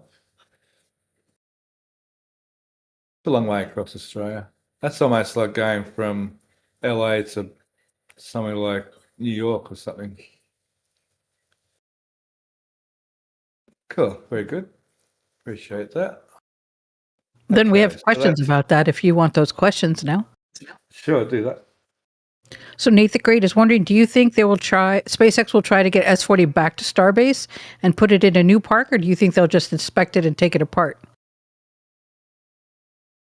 My take has always been that their goal, and this has been a long-term goal, it seems like, and this is what Dan Hewitt had said on stream, that they were trying to recover one, and the auspicious idea would be to be able to inspect it. And the main key factor that they've been looking at lately is the TPS system. They really wanted to get high imagery, now even satellite photography of the TPS system, what it's doing on reentry and everything else. So now they have a ship. That seems to be their main focus. That was what we saw with the drone operator doing some crazy zoom-ins and everything else, thinking it might explode or something, so they got the shots. So my my guess on that original basis was they just bring it back, do a close inspection. They'd fly out the team to Exmouth or Dampier or wherever they're going to go, and they would do the actual inspection for a few days and then take whatever they wanted to do, if it was an engine or something to that effect, back and maybe do some testing on that. I didn't really expect them to try to do the whole recovery of it. I think, to be fair to SpaceX, I don't think they know yet, because they don't technically know the condition of the ship and they don't know what they can't do, for that matter. I would expect that if it's easy enough, they might attempt it. But the other factor here is they're, in theory, going to go for a catch here coming up on the next flight. So if they already have one that they're going to be caught, then this whole idea of bringing it back, which would take, I'm going to just say 40 days, it may already have a caught ship before they would ever have it back to do anything with it. So I think SpaceX is going to be mindful of sentiment, albeit S-15 was not so lucky. But in that regards, I think they would realistically just want the inspection and then go from there.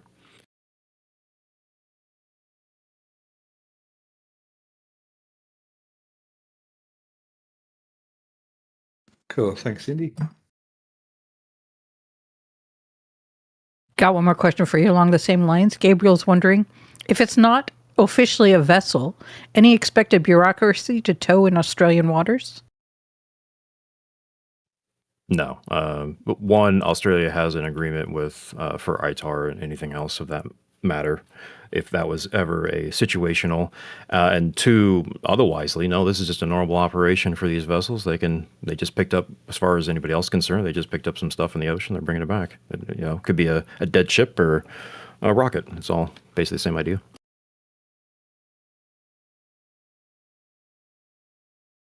Thanks. Okay.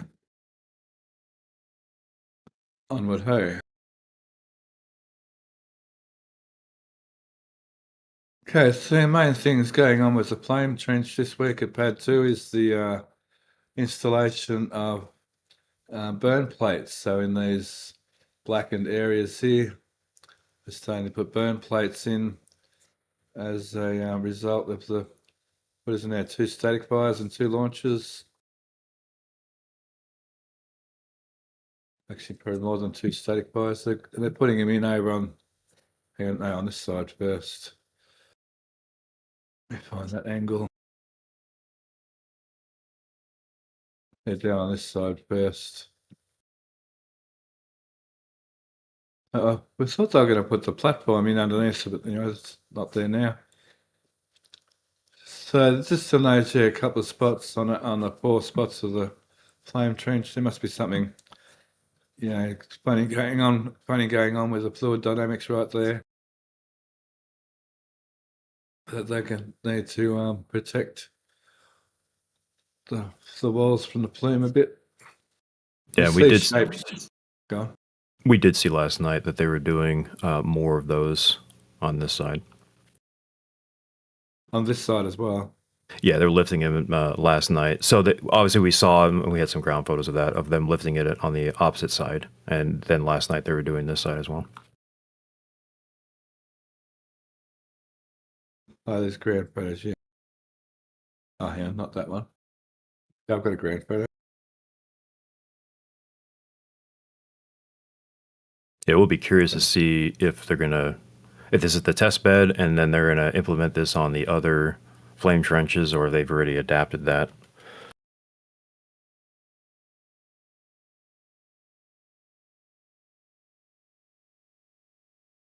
Yes. Yeah, we'll be interested to see what they do on the other watch sites. There we go, lifting a burn plate in. So they've already got, these aren't burn plates per se, they're just there to protect the gap where the legs are, but similar things. These are actual burn plates though. Which, yeah, probably isn't like, I don't know, ideal. I guess it's something that in the future they'll reiterate on future launch pads. So they can change the design on 37 still, although 37's starting to get its walls, isn't it, already? They can change on pad 2 if they really need to, or it's already got its walls too. Well, no walls. They're building the walls. There's no walls in the trench yet, so they still got some time to mess about. Okay, yeah.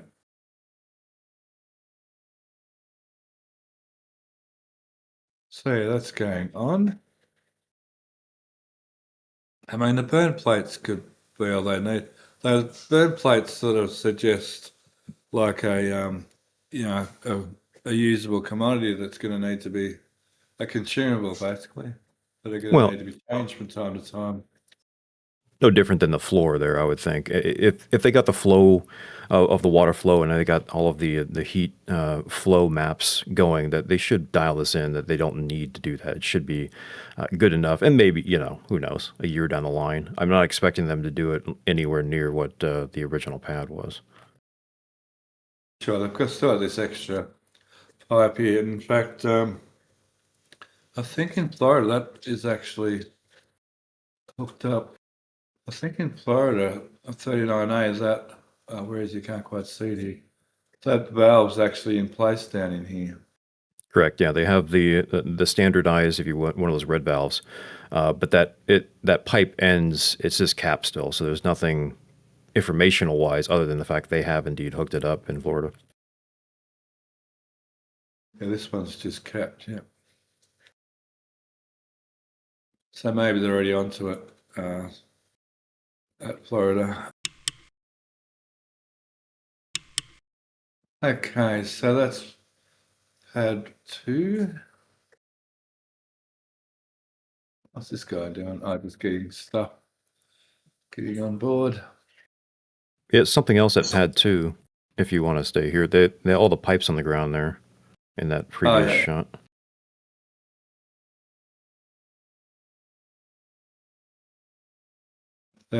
They're getting all this pipe work to put in the tower. Where is it all? Oh, it's over there. It's hiding. It's hiding, yeah. To put up in the tower for the near locks, the locks return pipe. Yeah, we saw several pipes go in.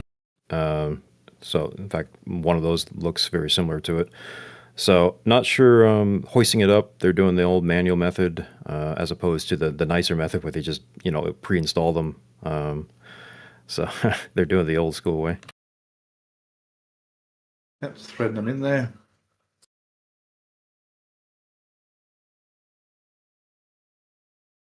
Okay, over here quickly.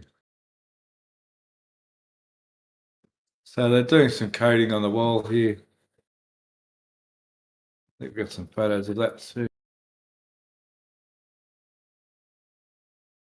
I think, hang on. That's a good shot. 1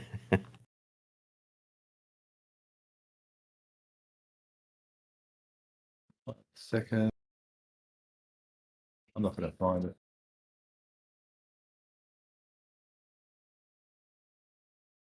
Starhopper's nice.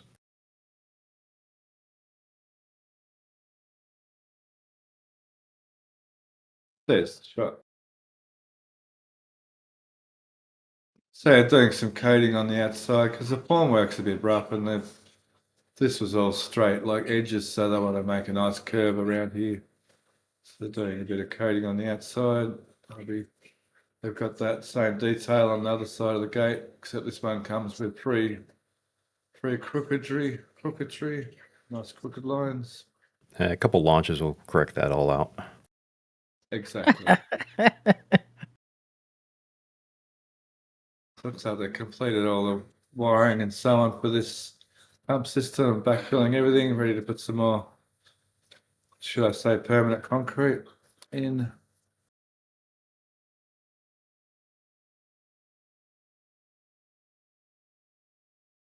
Over here, they're getting a roof put on this building, ready for a roof, and this area's all sort of finished now. Some speculation on this area. It looks like a washdown area. So it's got a grate through here, and it's got a drain into here. And can only relate it to a dairy farm. Funny enough, we're talking rocket science. And So when you wash down a dairy farm with all the cow poo, it goes into a similar ramped tank like this, and then it might even be there. All the solid stuff sinks, and what's left on top goes up to further processing. And then at some stage, what you can do you can drain this out with all the liquid, and then you can run a front end loader down here to pick up all the solids that are left at the bottom, which then get spread out over the pastures. So maybe it's something like that, and this is just a catchment for heavier particles like dirt and so on. I'm not sure. That's just a guess. Yeah, it was. What it looks like. I was expecting this to be kind of like a pool house. We saw the tanks in there, similar to what a pool house filtration system would have, whether that's sand filtration or an additive situation. So I was kind of thinking this would be the idea of filtering the water that would be used in the deluge, and then you would have the solids and other things when you do like a cycle to clean out everything. It would go, and so you can see the pipe also at the bottom there. That's what I was kind of expecting, but this whole ramp looking thing, I don't know what to make of that. That has anything to do with what I'm talking about, so that doesn't really fit into there. Yeah, it's a bit of a mystery. Yeah. Okay, so I don't think there's much in this area. That building's obviously staying. Boo-hoo. Okay, we'll move over to here now.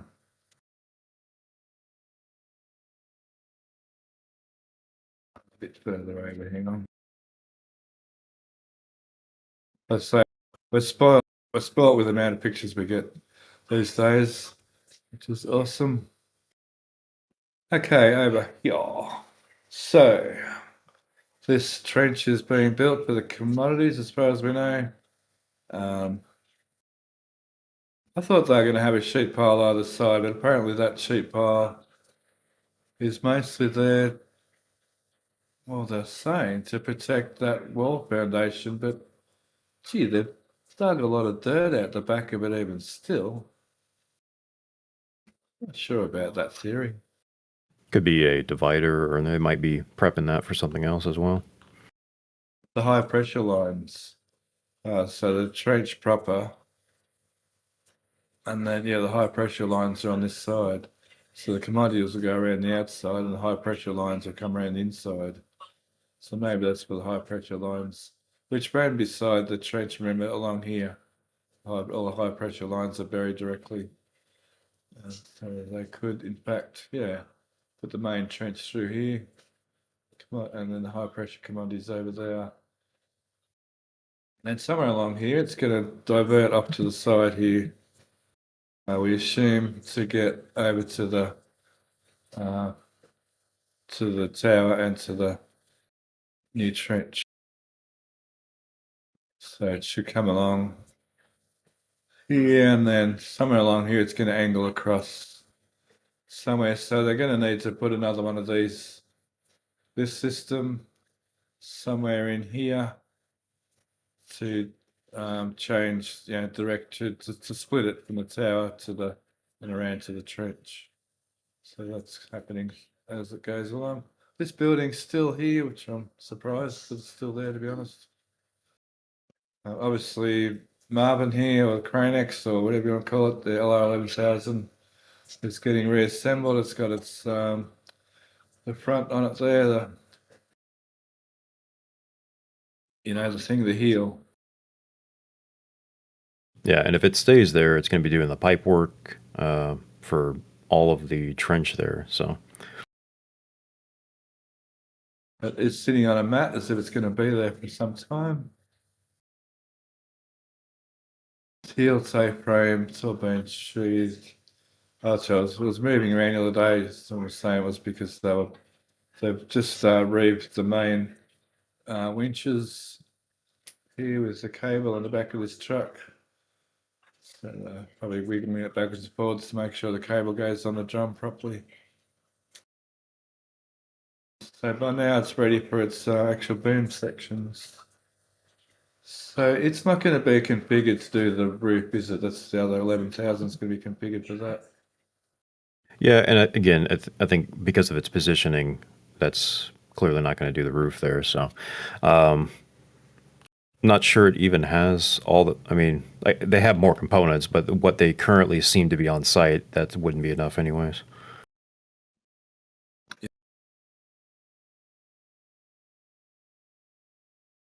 Okay, but the tank farm, they're continuing to put these footings in and running this conduit pretty full on. So these conduits actually pop up here. So there's a heap of conduits popping up under the tanks down in this area. By the time it comes all the way through, so there's sort of larger conduits and smaller conduits. Of what I've seen, the larger conduits are like the high voltage mains that go to transformers. And then from then out, the smaller conduits seem to be for sub-circuits and instrumentation and sensors and so on, and fibre optics or what have you. So again, they seem to see they've got here these bigger pipe stands here. The tanks end up about the same height, but this is all going to get buried in concrete, as is these pipe stands, which to me seems a little unusual, but hey, it's what they're doing. It's a lot of Crete. Yeah, they can already. It is. They're already burying it in concrete, which is strange too. They've got formwork on the sides here, which I think would be lost formwork, and already filling the bunches of conduit with concrete. You can see that same sort of form, whatever it is, edging all the way along here. I wonder if that's some kind of, not concrete, some other product they're filling them in with. Lots of concrete. No, I think it is concrete because it's red concrete, and it's red concrete. They have to put that with all the power stuff, don't they? Yeah, they usually when they backfill power electrical, they'll put dirt in, and they'll layer like a layer of concrete that's red. Yes, but this is sort of different to what I've seen before at Starbase, the way they've actually boxed it in like this, which makes me think it may be red still, but some other product other than concrete. Could be concrete. I just don't. I've never seen that done before. That's all. They're still breaking up concrete here and there. We did also see that in the trench that was done from the pond over to the break room. Okay. They did this sort of just filling the actual conduits with concrete. Yeah. Okay. That's the only other time I can remember seeing it, though. Thank you. Looks like corrugated iron, sort of, doesn't it? Just on post. It just doesn't seem strong enough for concrete, that formwork. And it's lost formwork too, so they'll just bury that formwork with it. We just lost formwork is the thing that happens a bit with concreting. Well, if they're going to have 6 foot of Crete above this, I don't think they have to worry about it. If that's the plan. Oh, you mean the stuff that's buried? This amount of concrete here. Well, yeah, if they put even 3, 4 foot, whatever. Yeah. Well, yeah, it looks like they're gonna fill that bit with concrete. Then they're gonna concrete the whole thing over the top again. Yeah, it's kind of odd. Anyway, that's what Alex was saying too. Because I asked, because BJ was saying on the other show that they're going to fill the concrete up to the bottom of those or the top of the embeds to where the embeds are. So I asked Alex, and he said, "Yeah, no, that's what they do generally." they're going to fill all the way to the top of there. Yeah, okay. That's what I understood. Do tell me if I'm right or wrong, if that's what he said. Well, it's a either which way sort of situation, but yeah, I think you're talking about 4 foot versus 6 foot concrete. I don't know. It makes that much difference.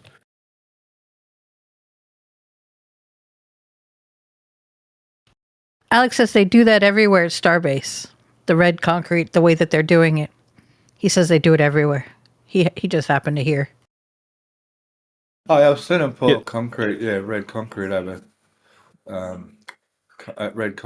conduits. Well, yeah, they do that everywhere. Yeah, I just hadn't noticed this sort of boxing it in sort of thing before. No, I probably have done it before. I don't notice everything. I try. I miss things.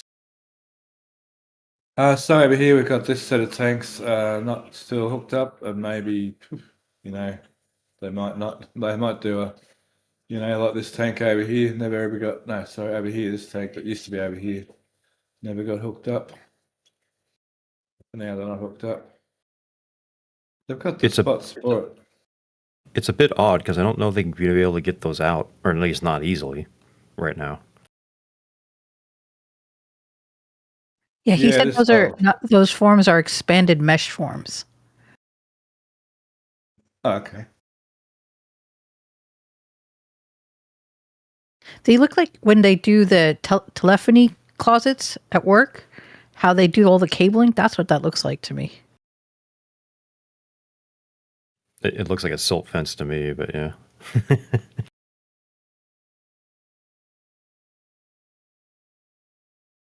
This whole end of the tank farm's weird, to be honest, because of where it is compared to the flame trench.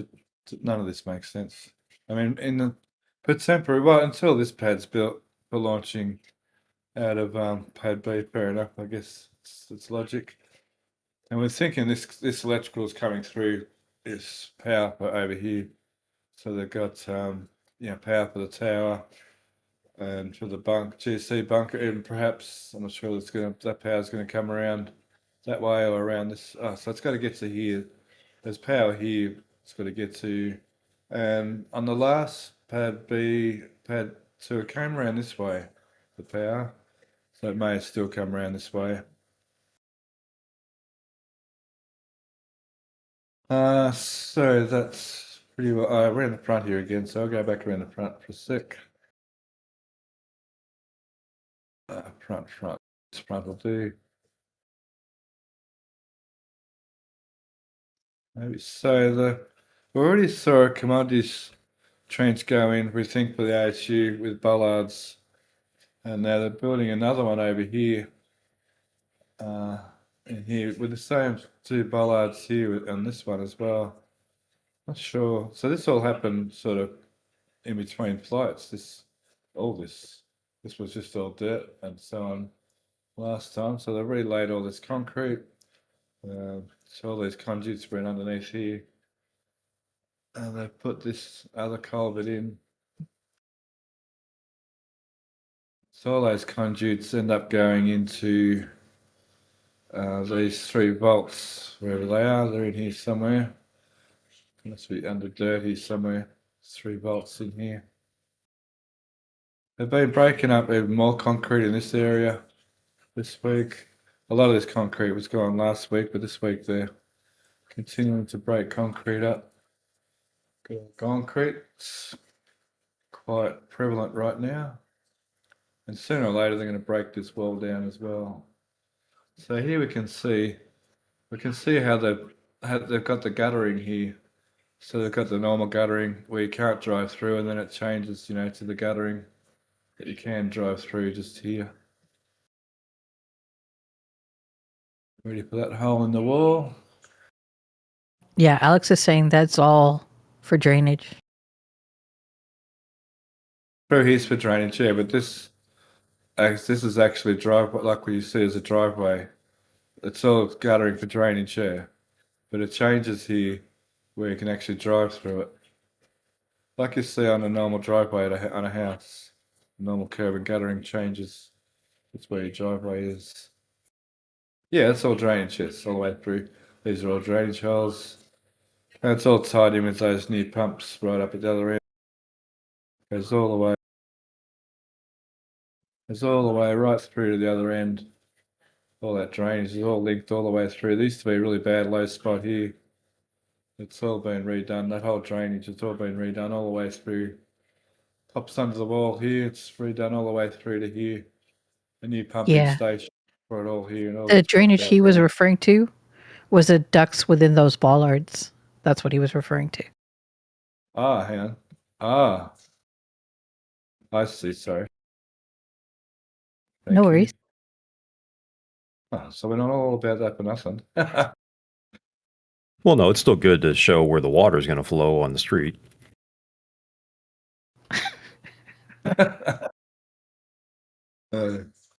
Oh, these he thinks for drainage. They could be. I thought we'd sort of decided though for the ASU stuff to come out. Oh, it's not there yet. It's further along. I can just see it down here. Drainage. Okay, maybe. I thought we'd worked out though for ASU commodities to come into this rack. But anywho, we'll see. It is a similar similar culverts that we did see get laid along the front here of the site. Okay, so pad scrap. Well, I'll say pad scrap. So going through, it's funny about that is that this is now the fourth site they're going to be building. So by the time they build this, fourth time's a charm. So it's gone from the sort of the roughest, scrappiest sort of launch pad. Now it's going to be the latest and greatest and shiniest and bestest of all their launch pads, because by now they've learned how to do it all properly and straight and without so much, on the go sort of chop and changing.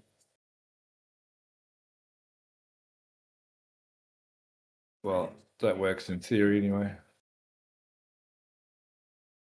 So the actual trench itself is nicely dug. It's completely finished, the digging. So they've finished excavating the trench completely, and confirms there was indeed a sheet pile wall across that end. You can see the tiebacks in here. They've tied back to that other wall over there. So all the blinding layer, or the rat slab, whatever I call it, is mostly poured here. Look, there's a better shot. Hang on. These shots here. It's not quite finished. The rat slab's not quite finished yet. There's still sort of this area to go, but they're definitely underway. It's a bit of a mess of where all the piles are, considering all the pre-existing piles are being used, and we can actually still see the original OLM legs in amongst it all here. There's 1, 2, 3, 4, 5, 6. And all the extra little piles they put in after launch one at each side. So that's all going to get tied into a big. So next what happens in here is the massive rebar case, big rebar work. And then, the whatever it is, 5,000 truckloads of concrete. Yes, I can find that photo. There's a good photo from afar that shows in the other side. Just give me a second here.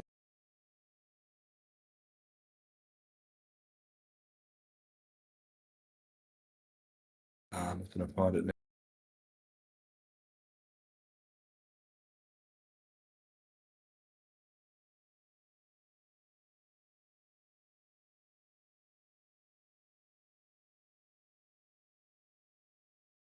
Just give me a second. One of these photos here.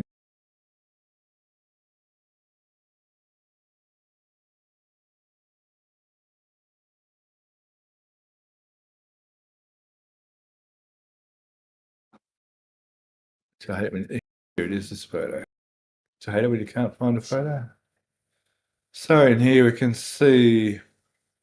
Now I thought there was these two holes, but they're more than likely this hole back here for the main commodities to come up through from underneath to go to those main skids. Maybe they're here somewhere. I think that's solid concrete back there on dirt, so it won't be back there. Oh, it's that one there. I think it's that one actually. That's the one there. It's where the main commodities for methane locks this side. Sorry, and the other one for the methane's in here somewhere. Can't quite see it. But yeah, that's the. So they're already in place. I think they're even already bolted. Where's that photo? This one might show it. They're already bolted down. I think in here. I can't be those ones, but They're bolted straight to the structure rather than being bolted to the concrete. And I guess they'll pour concrete then underneath around them. But yeah, they're already starting to fit out the actual GC building.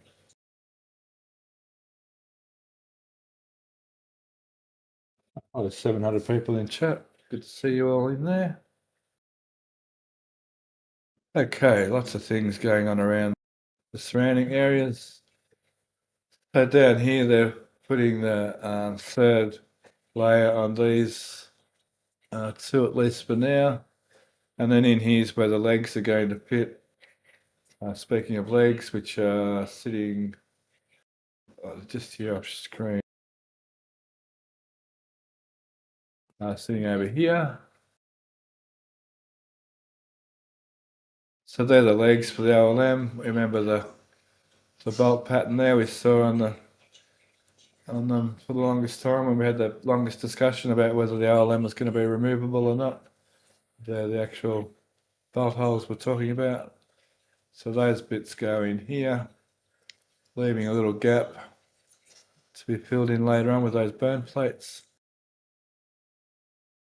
There's more bits. These are the bits that will fill in between. Actually, I think they were there last week. Lots of all the other bits and pieces for the wall getting assembled. They're pre-assembling some of the very top parts. I think that's the difference. That's the height difference in those two we saw in the Florida photos. The first time we did Florida photos, which I still can show.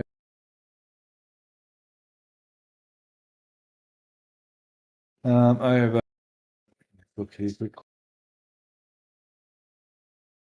I think it's these bits we're looking at. Although that, and we can see that piece too, which I think is different to that one. So that might be that piece. No, that piece is actually one of those pieces. But there's the normal depth stuff, and then there's this smaller stuff, which I think is what that is. Bit of a jigsaw puzzle. Over in this corner, they had already pre-assembled some on site, some of the wall panels here on site. Not sure why they did that. Speed core walls.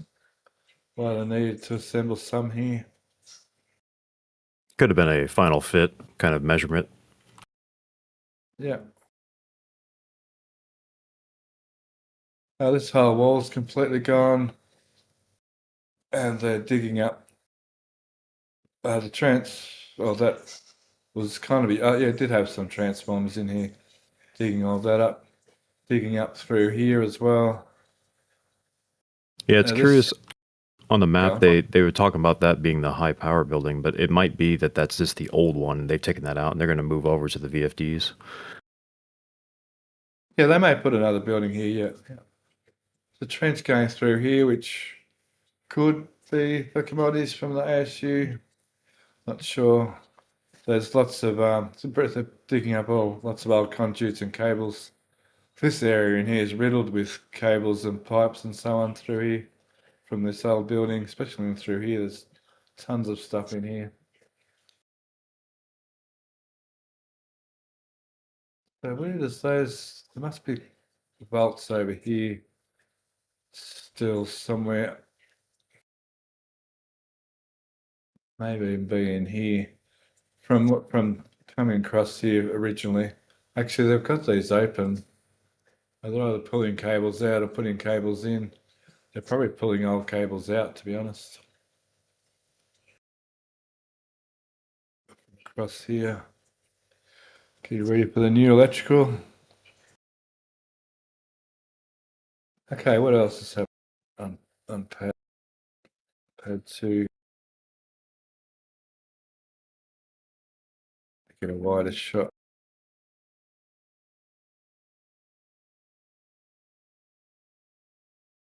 They're continuing with putting these pipes together in racks. So they'll all get dropped into the main water trench. So there's gonna be a massive big trench dug through here sooner or later to put those water deluge pipes in. And these are for around the outside building here. We've seen these before as well. They're working on that one.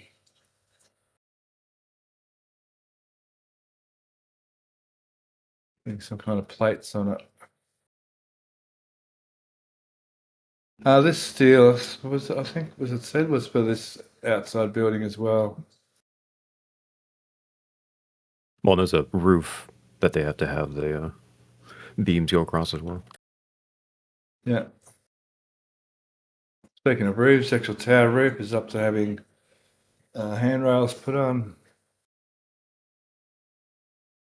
Something more better for that for Todd's no platforms. The note platform, the gate. Yeah, the note platforms, yeah. And they are working on the tower as well. Up on the top? Yep. Okay, yeah. Starting to put some of those gussets. Oh, there too. Starting to put those gussets in up there, yeah. Removing old stuff, getting ready for the new stuff. So these have to be removed too, don't they? Are these the new gussets? Is that what's going on down here too? There's all sorts of things they've got to change up there.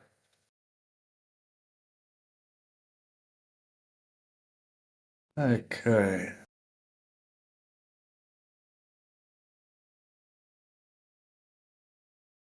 Let's have another bigger look over the bigger picture.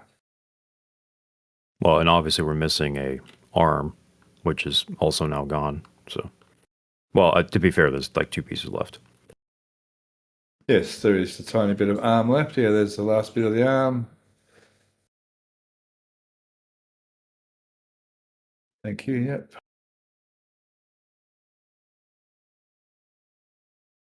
Okay, let's see where it was. No, not on that side of the car. Oh, there's an actual, oh no, it's not. I thought it was going straight down on the actual tower. Yeah, there's QD arms down, which is good. Good to see. There's the actual hinge area. Oh, what? Did they cut the hinge? Oh, they just cut the hinges right up here. I thought they cut it off the arm side. Well, they just cut it loose. That's the go. So now they've got to redo the. So we keep a good close eye on this area. This is going to tell us a lot about their how soon their plans for version 4 boosters are. So keep this the same. I think it is. They're staying with their version 3. They move this. They're going with their version 4. I think is correct. Yep.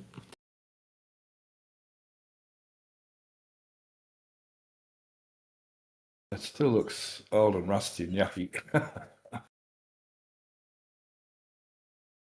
Yeah, they've sandblasted it before, so I'd expect them to do that kind of thing again.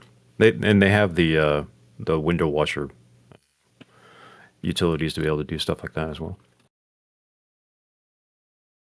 Yeah. Oh, there's the rest of the not much of it left. You say there's 2 pieces.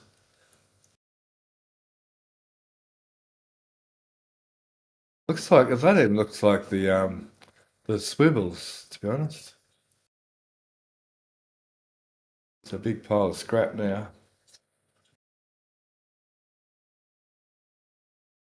Look at these little things. Little braces, maybe when they weld or something. Well, it's SpaceX, so everything has to have an X somewhere. True.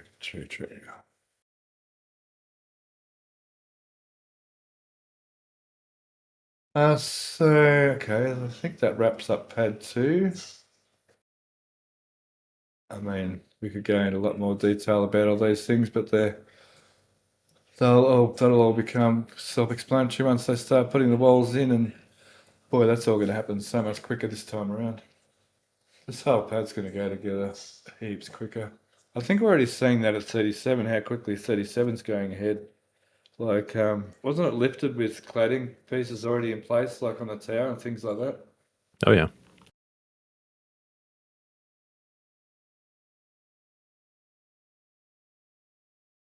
Okay, so before we go to the ASU, is there any actual launch site questions, Indy? There's a question from Nal Bandian. They're wondering, how durable are those burn plates? Like, after how many launches should they be replaced? Or can they just stay on indefinitely? Will they hamper launch cadence quite a bit if need to be replaced, right? Or will hamper? So there's 3 questions there. First one is, 4 questions. How durable are those burn plates? Well, we saw on pad 1 they're reasonably endurable, but the ones on pad 1, they on the first OLM, they actually got hit like directly with plume. Whereas here, I guess they kind of get side glance of the plume. Yeah, in the short term, you'd think it's like I said before, it's a consumable that would affect reusability and rapid relaunching. But I think as Event Dude said that though there is scope with this tower, so it shows that with the extra water pipe, so there's scope to to add more water systems in and try and combat that. Actually, I was talking to Alex last night. So there's basically you can set up a barrier layer of steam here. So the plume doesn't actually hit the wall anymore. So using this extra pipe, I'd say the burn plates are only a temporary thing. So this is the prototype of this new launch mount system. So, and then 39A is the next one along, and then 37 is the next along the one, and then by the time we get to pad 2 here, this won't be a thing to worry about anymore in the future. They'll have their water system worked out where they can prevent the walls from getting hit by plume like this. Boy, it really got it, didn't it? Look, there's some real full-on discoloration going on in some of these spots. Yeah, he said it was scaling. Alex did. Scaling. Yeah, just a little patina. Yeah. Well, and also the same kind of concept is on the trench floor, if you will, of the ramps. So I don't expect realistically them to ever have to replace them, or if it is, it's, hundreds of launches. That's not really going to be a ticket item for them. They're going to dial the system in so that they have proper cooling, that they're not getting any sort of ablation or any degradation on those plates.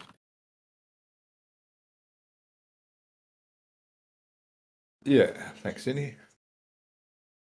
And then Army of the Lords is wondering, exit ramp directing away from the methane a tad? Question mark. We're talking over here. Sure. We're pretty sure by the time this pad's used, these tanks, if not entirely all these tanks, will be replaced and put over here somewhere. We're pretty sure that can't be left in the exhaust plume. Like, I'm 99% sure that can't be put in the exhaust plume. Yeah, I'm going to wait to see what kind of blast wall they have. If we're talking like, massive 20, 40 foot, and then it's like 20 foot thick, if they're really going at that blast wall, okay, they're staying. If it's the dinky little 2 foot thick, barely above the height of a tank, nah, they're moving.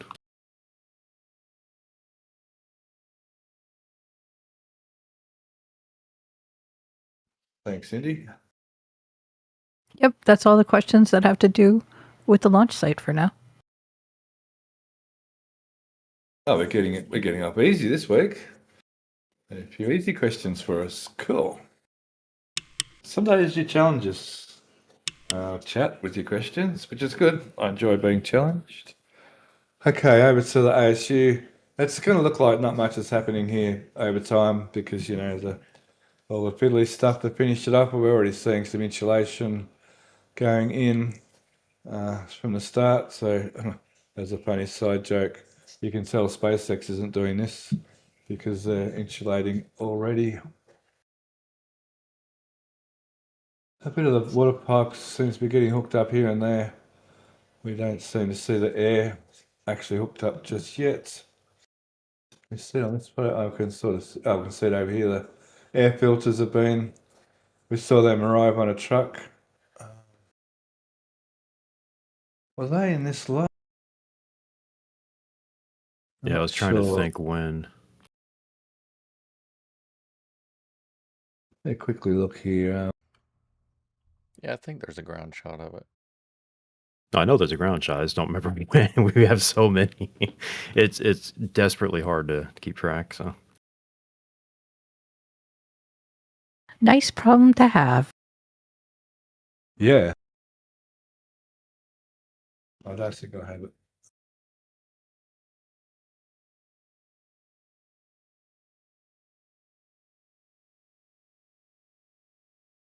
What was that voice I just heard? Me? Oh, it might have been Matt. Matt, I'm sure. Oh,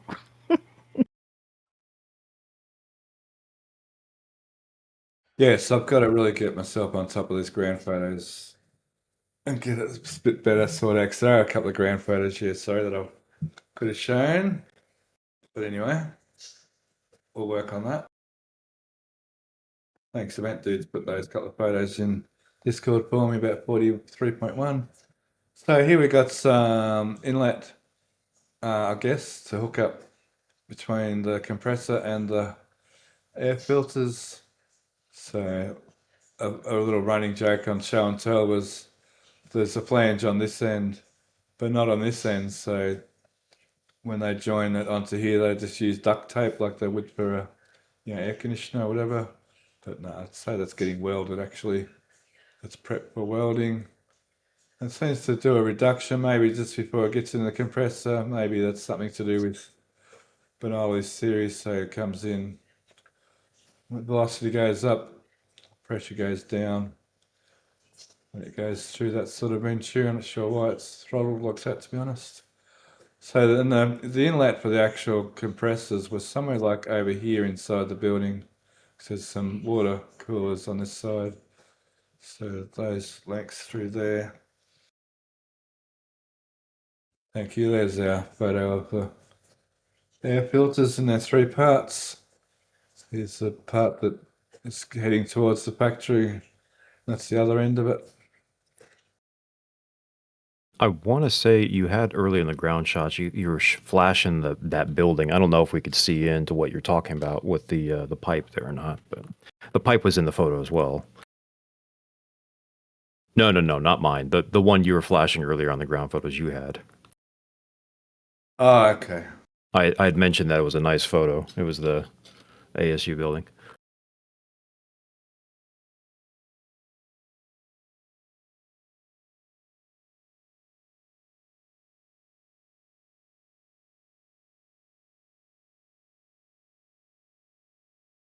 Yep.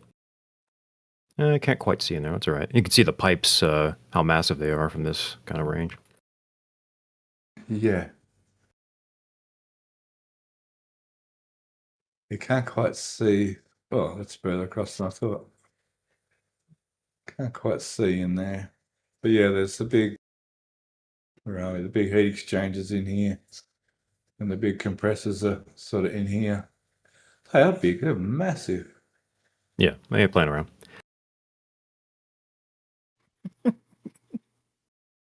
And just to further explain, these pipes were sitting in brown lot forever and a day. So just now they decided to cut them up and flange them.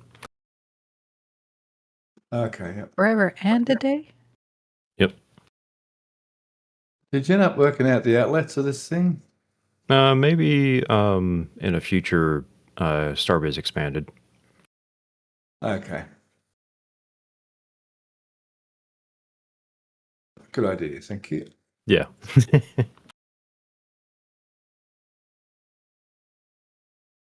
So all this plumbing sort of, all this conduit work and plumbing except we're just here.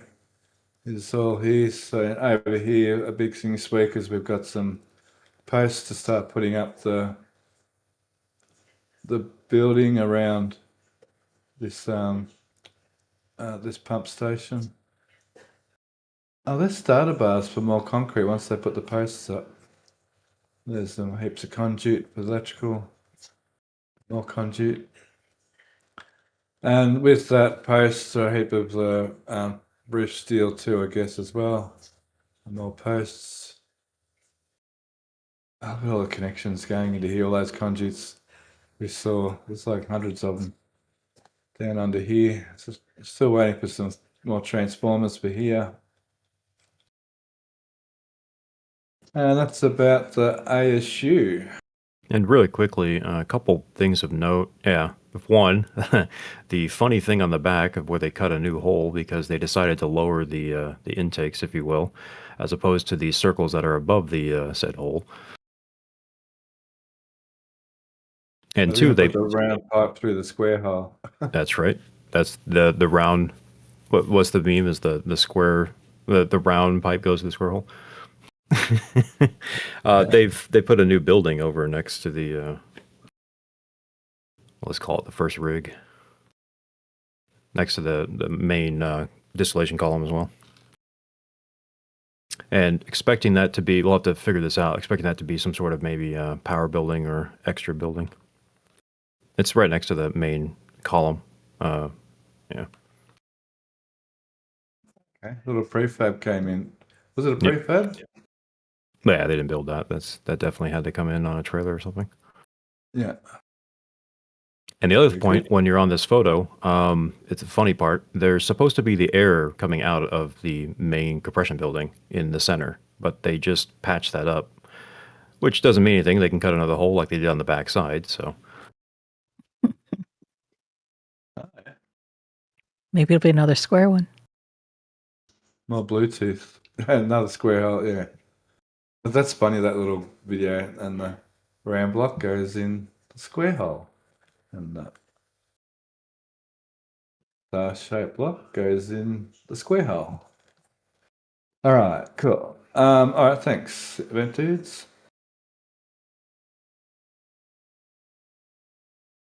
That wasn't supposed to happen. Okay, so any last questions? We have like launch questions. Is that okay? Sure. So Nathan Great is wondering, why does the booster keep failing? I know it's gotten better and they changed a lot, but still, V2 had problems with the ship. Now V3 has problems with the booster. It does seem to be that way, doesn't it? So they're ironing out issues with the booster. I think this has a lot to do with what this tank is doing here as well. Yes, there seems to be an issue with the booster. So the first flight I flipped the wrong way as I didn't get the boost back berm. I seem to have fixed that issue on flight 13. So now I did the boost back properly, everything dead accurate, but this time they didn't get an engine relight on the landing. So yes, it's having issues, but every flight they're fixing issues. So don't be surprised if the next booster landing is spot on, 100% precise. Booster version 1 and 2 didn't go without hiccups either, remember? So I think there's a bit of case, that question comes from a place of expecting perfection straight away, and that's not how SpaceX works. SpaceX is all about fast iteration. What does it make it, break it, learn, and build something better? yeah, and to expand upon that a little bit, we did see like you're talking about, a failed directional hot staging, which could have caused all kinds of different issues on that one. The other thing that was interesting about Flight 13 was this idea that they had a boost back would seem to be perfect, 33 to 13 to the 3, but it seemed like it was short for reasons, which didn't make any sense whatsoever of why the software, what was going on with there.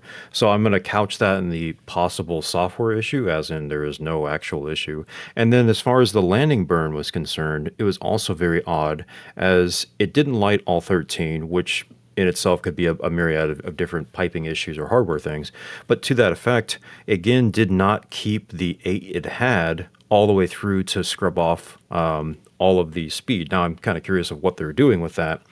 The final speed that I had was about 150 miles per hour, and that was actually way scrubbed down on the final end there, but it never actually translated down to the 3 or the what would be the compromised 3 because it had one of the centers out apparently. So it seemed like we have software issues that we're going to need to iron out, and if that's all it is, then we're good. But if the original landing burn did not happen with the 13 because of blockage or piping or some sort of non-obvious software, the software decided that they don't want to light the engines because of reasons, then there might be more testing like we're seeing here. And that is all to say that it's very possible that if SpaceX really wanted to, and it's just software, they could try to catch the booster. But I'm going to couch that in the idea of that's probably not happening. We're just going to be focusing on ship.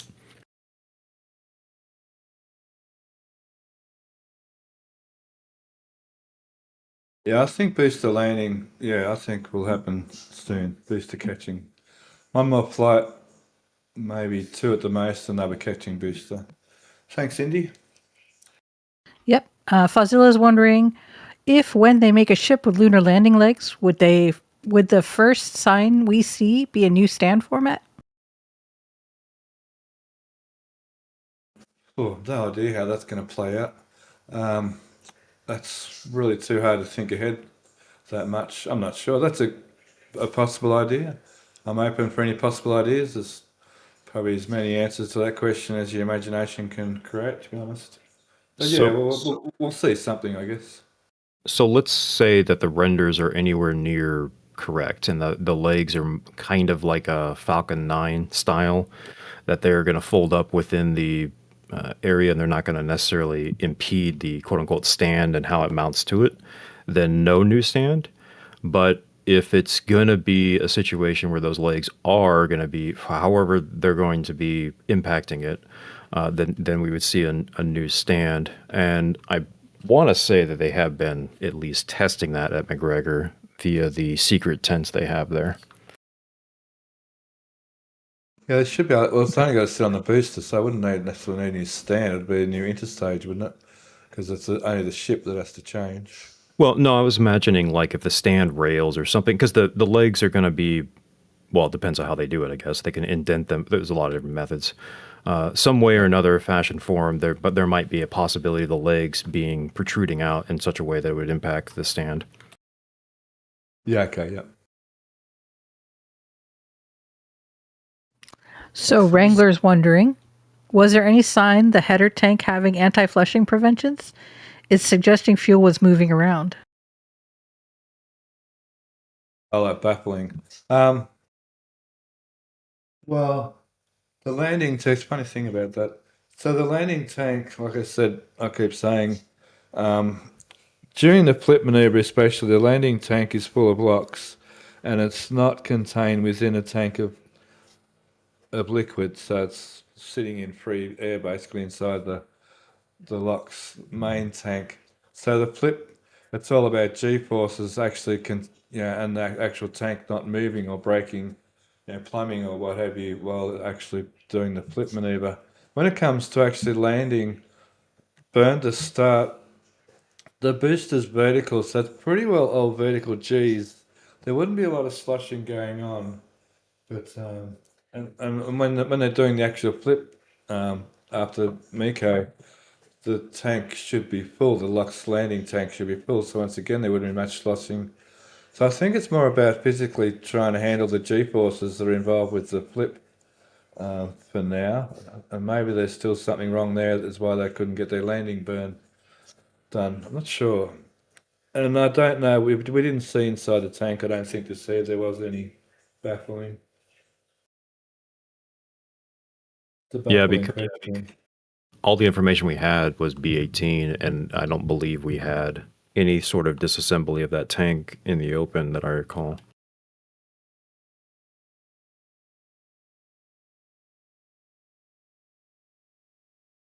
Okay, that's it for us. Okay, well then we'll call it a show then. So thanks event dude, it's been wonderful. You've been a really good co-host. I really enjoyed having you on the show. Thank you very much. Yep, try my best. Try to put out there, at least some sort of narrative and storyline so people can follow along. And of course, you can catch us on the Tuesday show as well. Yeah, I didn't cover that new building out on Highway 4, but you'll cover that on the expanded show on Tuesday for sure. Thank you very much. And thanks, Indy. Always enjoy having you on the streams doing the questions, donations. Thank you. And I see you actually in text chat quite actively there. Thank you. My pleasure. Thanks for having me. And Matt was joining in there a little bit with the commentary, and also thanks because you're doing the production today, so pushing the knobs and turning the dials or whatever you want to call them. Absolutely. Glad to be back and pushing those knobs and turning those dials. So just want to update everybody. We have our latest Starbase flyover report coming out in about 15 minutes. So be sure to stick around for that. Our next show is Expanded, as we were talking about, where we'll go over a bunch of the external sites around Starbase, and we'll go into more depth about all that stuff. So those are Tuesday at 6 p.m. Central Time, and then our next flyover is confirmed for Thursday at 10:30 a.m. So we got a lot of good stuff coming up. So until then, everybody, most engines cut off, hot staging confirmed. Love you, bye.